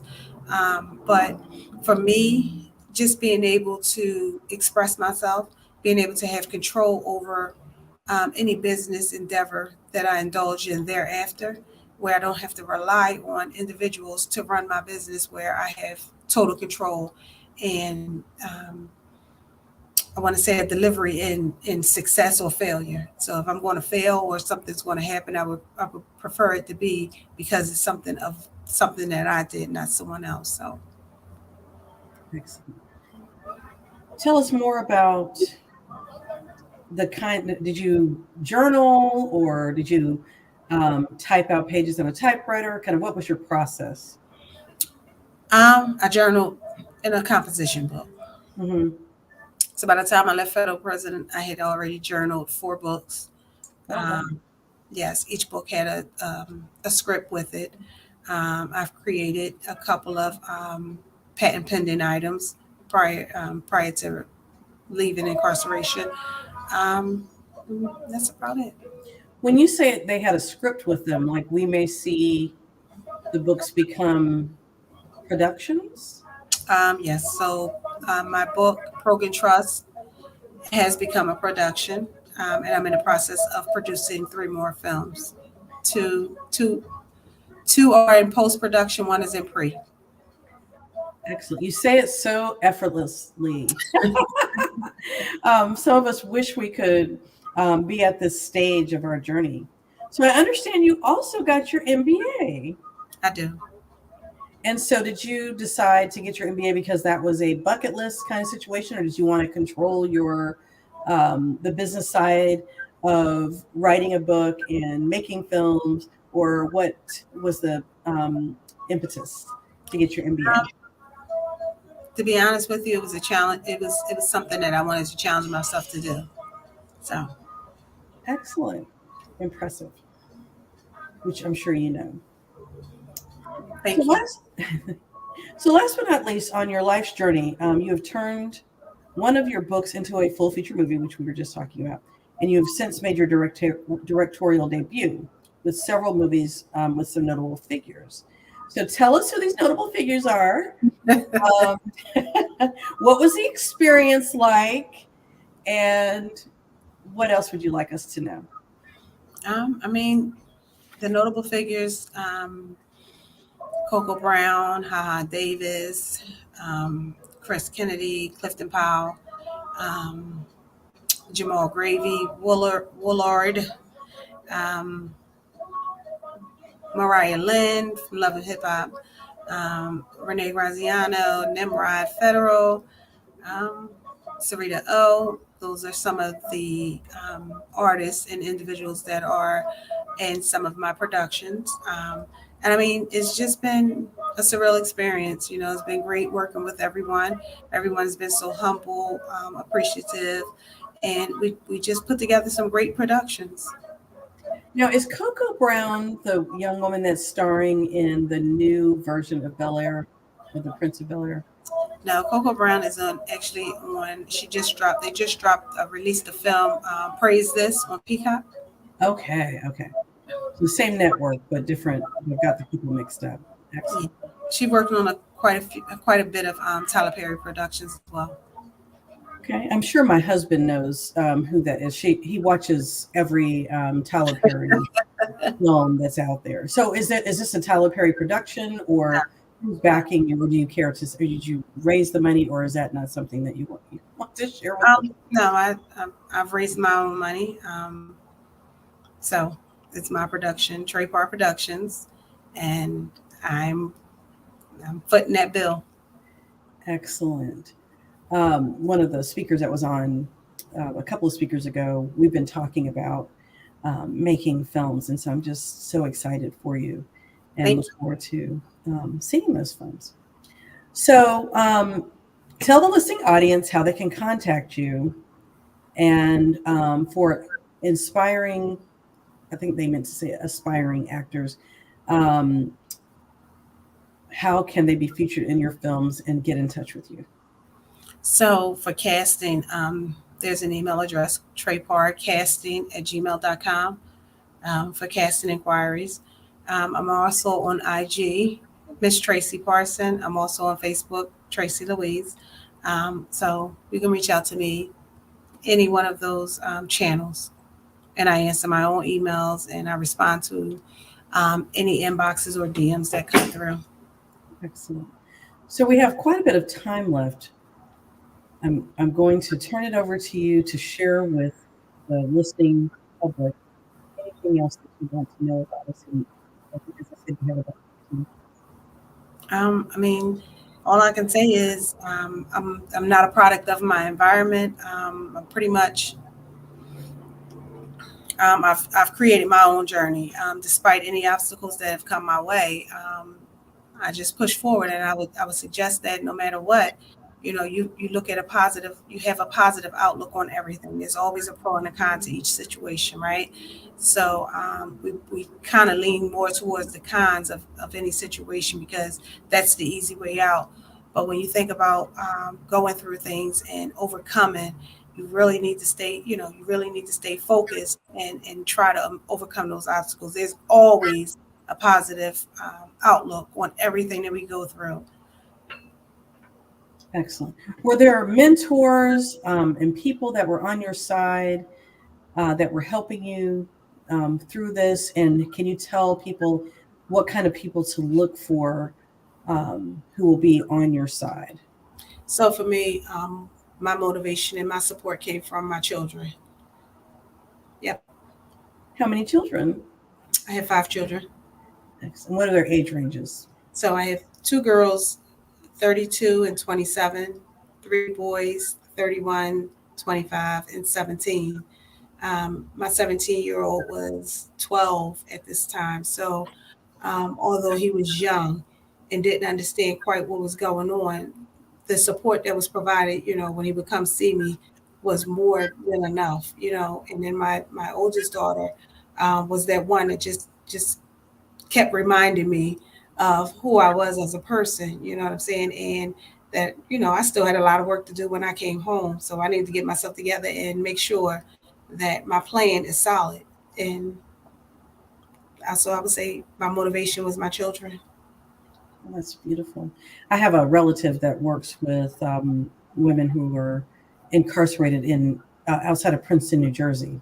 Okay. And she holds classes and brings people into the prisons because she wants students in the public to know more than what we see on TV. Right. So with your imagery and your films that you're making,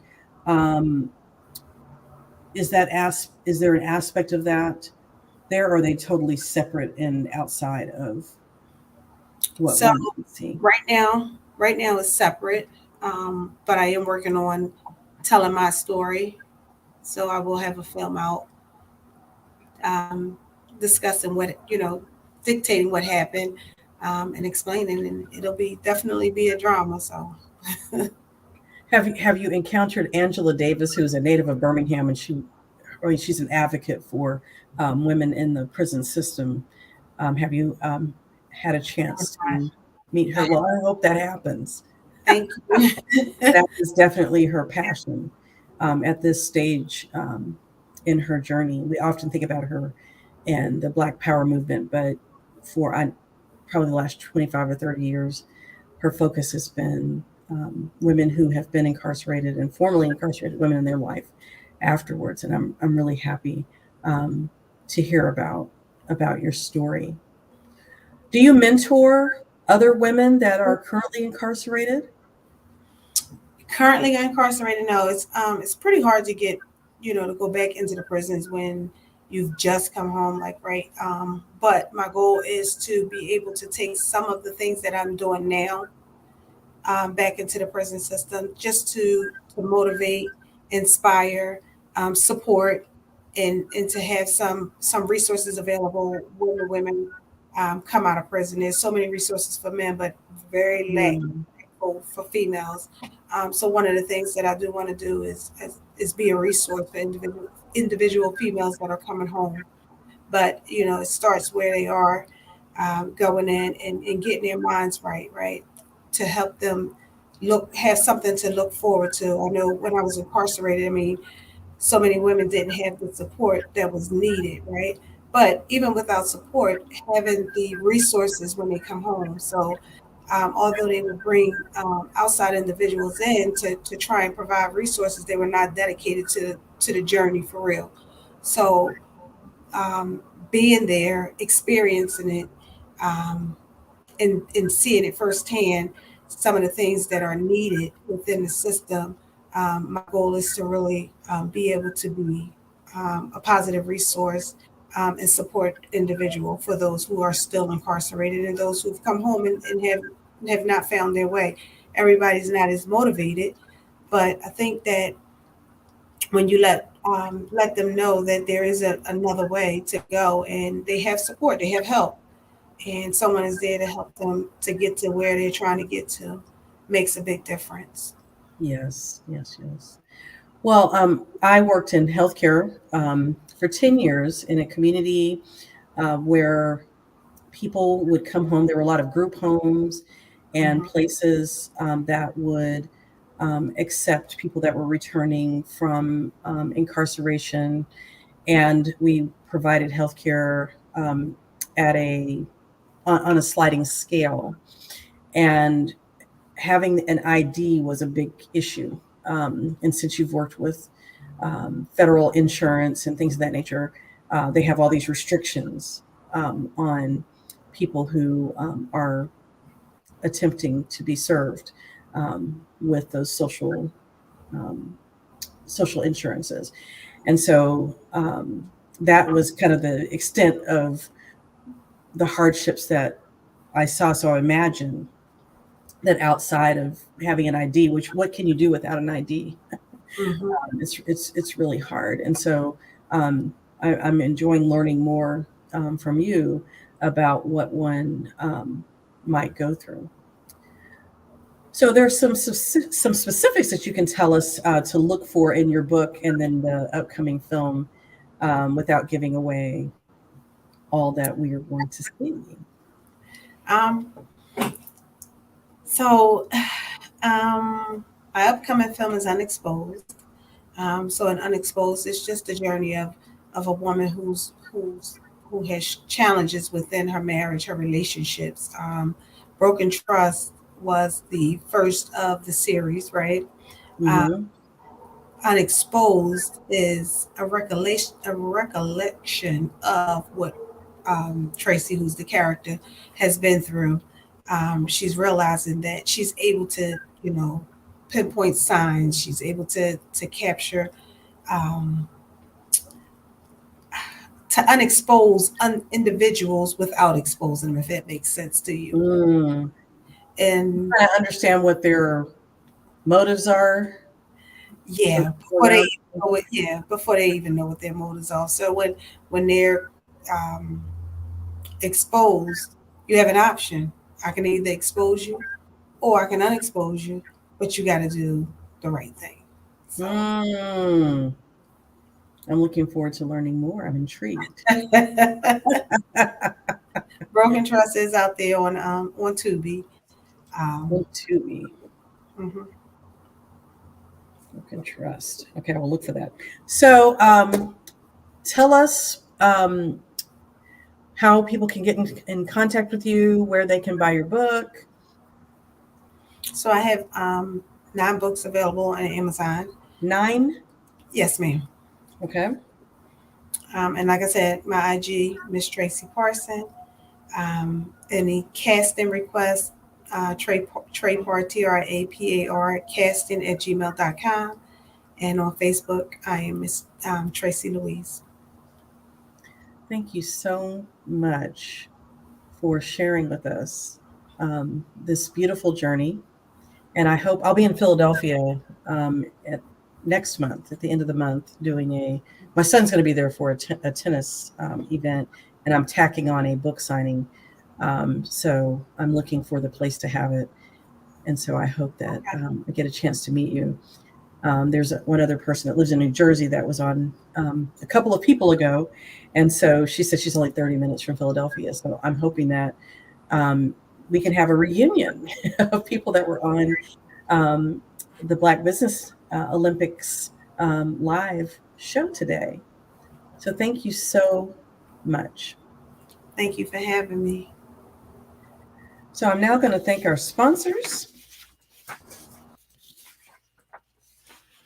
We have NC 100, Moody Capital Partners, Suede Soul, Lotus Rocher Coaching and Training, Carolina, Virginia, Minority Supplier Development Council, Step Management, BHS and Associates, Margie McLean Foundation, Inc., Genius is Common, Earth Essentials, Mullane Shawnee Global, Executive Women's Success Institute, The Quality Coaching Company, Superwoman Business Services, Creative Force Studios, Lee Entertainment, Artistic App Design, Black Business Expo USA. We also want to remind you of our purpose for being here. It is to promote scholarships and to raise funds for our high school seniors and our K through 12 entrepreneurs. So for students who are interested in applying for the scholarship, we want them to go to www.blackbusinessexpousa.com. That is www.blackbusinessexpousa.com to donate to the scholarship fund, or use Cash App that should be on the screen below, and it is the $ BBXUSA. Our goal is to give laptops and up to $5,000 to 10 students, and the students can register online at www.blackbusinessexpousa.com. Every dollar counts. I'm pointing at you. Every dollar counts. So we want to remind you that it doesn't matter how, if you don't have a lot of money. We want you to donate at your ability level.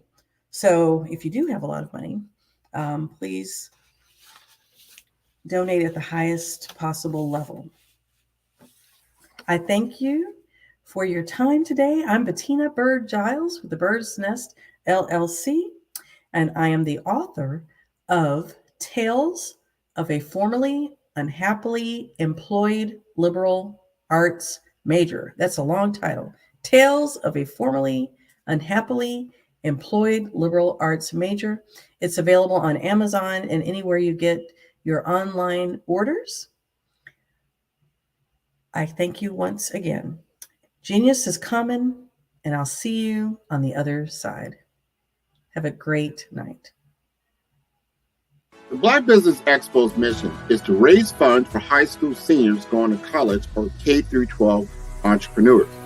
This expo is a fundraiser for students. Please, you may go to www.blackbusinessexpousa.com to donate to the scholarship fund or use the Cash App at $BBXUSA. Our goal is to give laptops and up to $5,000 to 10 students. Students can register online at www.blackbusinessexpousa.com. Every dollar counts. Please donate to the Black Business Expo USA Scholarship Fund.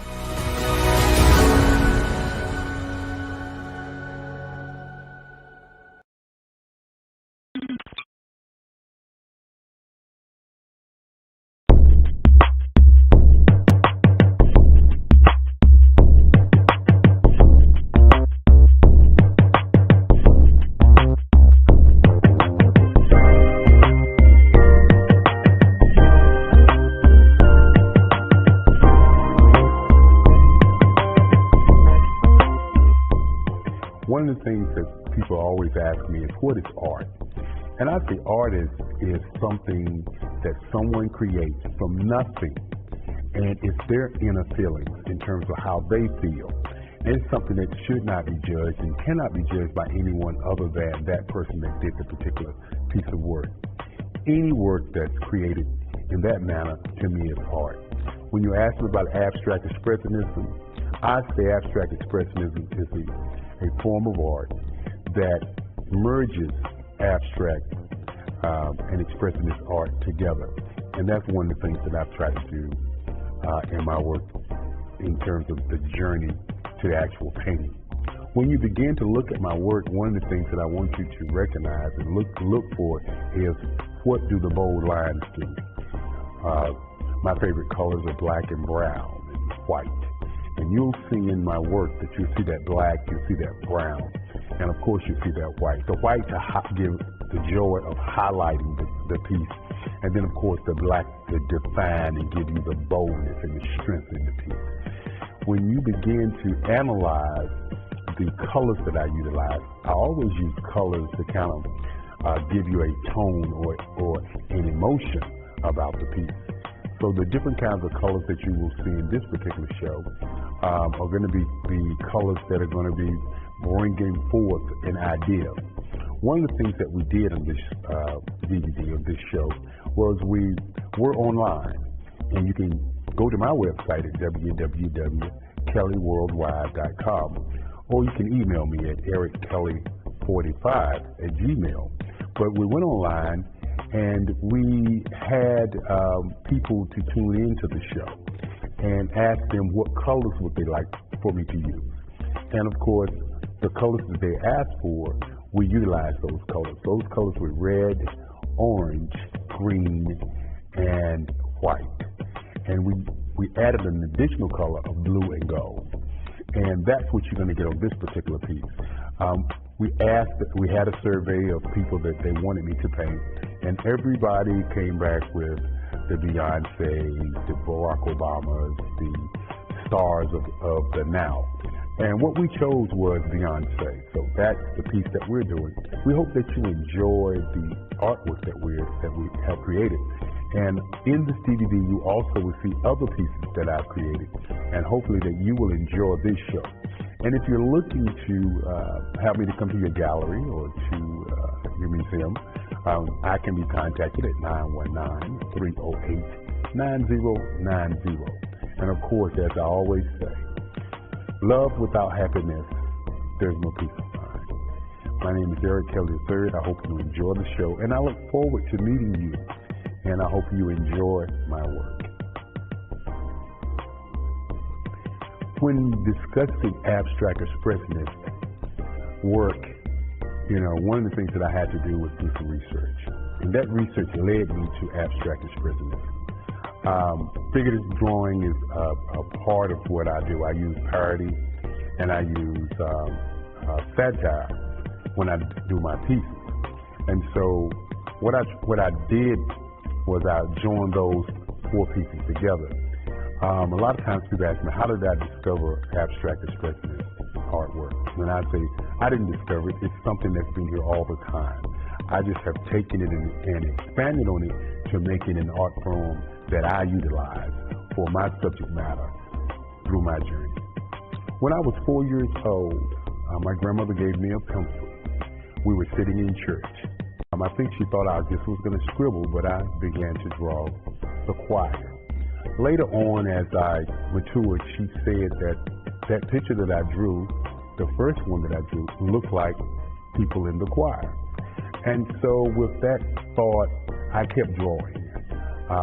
Drew through junior high school, created some nice pieces that won some awards, and continued to draw. But drawing and painting was not my focus. My focus was education and history. History was something that I really enjoyed, and I pressed forward to be a history major. I wanted to be a history major in college, as a matter of fact. But when I got to high school, I was going through high school, and three of my teachers saw me one day, and one of those teachers was my art teacher during my senior year, Mrs. Dowd. And Mrs. Dowd said that I need to talk to you. And I didn't know what she was talking about, and she took me into the teacher's lounge. And in those days, going into the teacher's lounge was major. And so while in the teacher's lounge, Miss Corbett joined her, and Miss Cousins, my history teacher, and my English teacher. And they sat me down and they said, well, you're not going to graduate. Knowing me the kind of guy I was, I wanted to graduate. And they said, well, the only way you're going to graduate is you're going to have to draw more. Because Ms. Dowd tells us that you come in class, you have a good time with all the students, and then you draw or do the project better than anybody in the class the last day when the project is due. And so she's interested in you doing more art. And so I took the challenge that year, my senior year, 1975, and I drew every night before I went to bed. I drew Macbeth, I drew the Greeks, the Romans, I drew all of the stories that we studied. And for Mrs. Cousins, who was a Black history teacher, I drew about the transatlantic slave trade. I drew about slavery. I drew about the Reconstruction. I drew about Martin Luther King's and the Malcolm X's and all of the great people, the Carter G. Woodsons, the Benjamin Bannekers. And I kept drawing for those three teachers.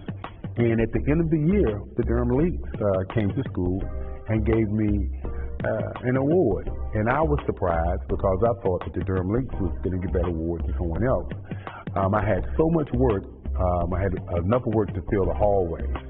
And once I looked at my work, I thought about where would I go to school. And because of the Durham Links and all of the attention I got letters from a lot of schools. And I researched the schools and I decided I wanted to go to North Carolina Central University. And the reason to go to North Carolina Central University at that time, they were the #2 school in African American art, which means that most of their teachers had books in the library. You could go and you could read and you could study. And I studied with Mason and Pendergrass and Carlisle, some of the great ones. Had a chance to meet Willie Nash and also see some of the great works of Ernie Barnes. So as I continued to do my work, one of the things that I tried not to do was be a copy of any other artist. And incidentally, I was taken on a field trip at North Carolina Central University after they gave me an art scholarship, of course. And we were at a museum, and I saw a gentleman's work, and his name was Charles White. And for the first time, I saw some work that looked like my work. I was so amazed. And when I saw the work, a bug clicked in my head to say that no one's art is anybody's personal art. All of it is expression, no matter who's drawing. And from that moment on, I began to draw expressionistic art. And that expressionistic art began to come off of the board of my canvas, because I always wanted the canvas to kind of give you more of a imaginary piece of my art. I didn't want to put everything right into those four borders. I wanted to put things so that you would imagine things. And so the abstract piece of my work was to elongate pieces, to make you say, okay, the eye is too big, the head, the forward is a little too big, the nose is a little big. And those are the kinds of things that I began to do with my work. And once I got out of college, a lot of the galleries were saying that my work was abstract and expressionist. And so with them saying those kinds of things, it became a word of my work is abstract expressionist. And that's what it's been for the past 50 years. The art scene in Durham, North Carolina is a very interesting scene in Durham. You have the Arts Council who takes the time out and have local artists to do pieces there. Then you have several galleries downtown Durham, and those galleries are doing pretty well. Newly, we have 21C Museum, which is a museum that's a 24-hour museum that displays works from international artists and artists around the world. And one of the unique things about the 21C Gallery, 21C Museum, is that they put only artists on who are living artists. So that's one of the key things, and I think that's one of the great things, because a lot of your museums have artists who are passed on or ancestors who are passed on, as opposed to artists who are living now. If you ask me where I would like to have my work, I would like to have my work in several different museums around the country. That's what we're working on as we look at this particular show, as you deal with the art tours that I have been doing in the past 10 years. Well, the art scene has changed immensely. You know, you don't see a lot of, I would say, African American one-man shows. I think somewhere along the line, people began to believe that African Americans only did one or two paintings.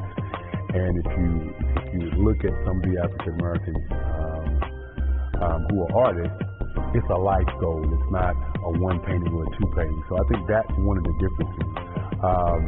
When Willie Nash was alive, he was an artist that Durham revered, but we never saw him in the museums as much. Then there are several other artists who live in this beautiful city who I think should have one-man shows because they have a tremendous amount of work. The other changes are the galleries. The galleries, they're more fine art oriented than a gallery where you have an artist in residence that's painting and then he's putting his work into a particular gallery and people are buying those particular works. And I would think that those are some of the changes in the art scene. If you ask me what I'd like to see, I like to see the museums to take a little bit more interest in some of the African American art in the city of Durham. Not to say that they don't take any interest at all, I just said more. Then there's the Nasher Museum on Duke's campus, which is an outstanding museum and a museum that people in the city of Durham is one that I would suggest that you go to because they're so diverse.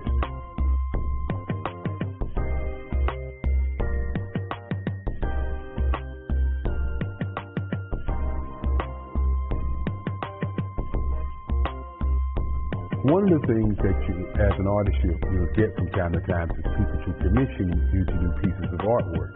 And I was commissioned to do North Carolina Mutual Life Insurance Company. It's iconic building here in the city of Durham, North Carolina. And while I was commissioned to do that particular piece of work, I had the idea to do Parish Street along with the North Carolina Mutual Tower because North Carolina Mutual Life Insurance Company started on Parish Street on the same side where Woolworth store was. Yes, Woolworth, the same store that had a sit-in here in Durham, North Carolina that people don't talk about, but Woolworth had a sit-in doing segregation. And across the street, North Carolina Mutual moved into the now Mechanics and Farmers Bank building, and that was the last place they were until they moved to Chapel Hill Street and build the 12-story tower there. And so what I did was a piece called Black Wall Street. Durham's great history of black businesses began on Parish Street. Parish Street used to be a mecca for black businesses up and down Parish Street. And so the insurance companies, the banks, the community savings banks, and a lot of lawyers had their businesses on Parish Street. As a matter of fact, my advertising agency was on Parish Street on the second floor there. And so I drew a picture of Parish Street denoting North Carolina Mutual Life Insurance Company, places where they began and subsequently places they went to, and then to the big tower. And if you were to stand on Parish Street today and look straight ahead, and if the 21C building wasn't there, then you would see all three places where North Carolina Mutual Life Insurance Company was. And I want to say that it was probably a very joyous piece that I was drawing. Now, one of the things that I did try not to do was make it an architectural rendering of the building. And that's one of the things that I talk about when I talk about my art. I don't like to be defined into lines. I like to be a little left to lines, a little right to lines. I believe that if we're going to be defined into lines, we might as well take a picture and hang that picture up. So the Black Wall Street piece is a perspective piece that's done in abstract expressionistic format. What I look for is a piece that exudes a feeling, that exudes an emotion. And then I take that piece and I try to stretch that piece from just that emotion into something that's going to say something to the audience. There were thousands, I'm sure thousands of pictures that I could pick from when I picked the Beyonce picture. And I look for a picture that will give us that feeling that this is her on the inside, not her on the outside. And what would that give to a person? How would you feel about this piece when you see it? And again, I wanted to put lights in there. I wanted to put bold lines in there. And I wanted her to kind of dominate you. And that's how I chose that particular piece. But most of the pieces that I choose the very same way. I look for some eyes that capture me, or I look for a nose that captures me, or I look for what I would call a feeling or an image that gives me a thought.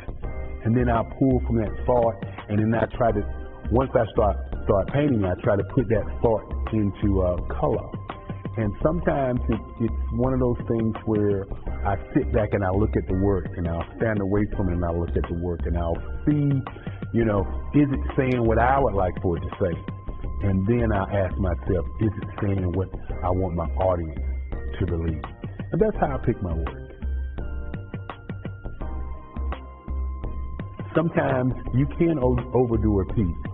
What I do is I paint and I paint and I paint until I feel like I've painted too much. And when I say painted too much, it's that point where I've gotten out of that piece what I want to say. And I can add different lines, or I can take different lines out, but does this particular piece say what I wanted to say?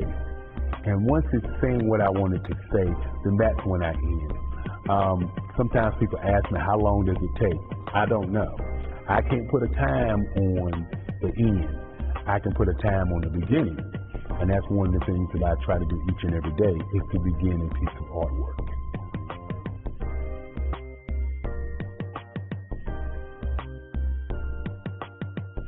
Colors influence emotions by the type of color that you use. If you're going to use a red is anger. If you're going to use a subtle blue, that's calmness. If you're going to use a green, that's earthy. And so if you're going to use a yellow, that's bright, and that's sunshine. If you're going to use an orange, that orange is not bright and sunshine, but the next emotion to it.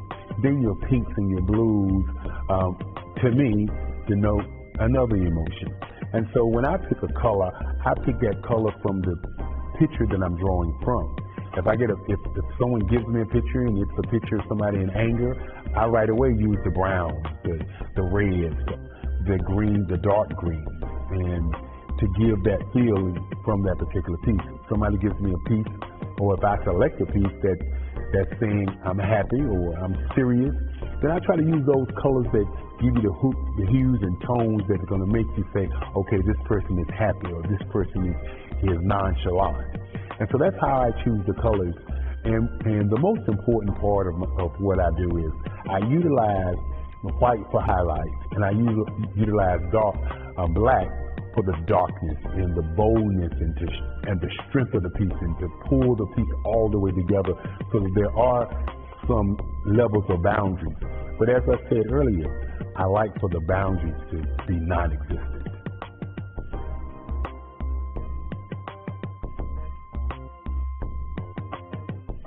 The biggest challenge for the Beyonce piece was to make sure that the lights in her eyes were right, and to make sure that her smile was right.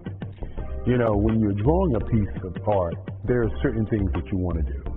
One is you want to create a piece that people can enjoy, and then you want to do a piece that grasps the imagination of the people that's looking at it. And in the Beyonce piece, one of the things that was a challenge for me was to ensure that I didn't make her too happy, and that I didn't put too many lights in her face. As I always say, if you put the right light in the face of a piece of artwork, that piece of artwork will look like the person that you're drawing.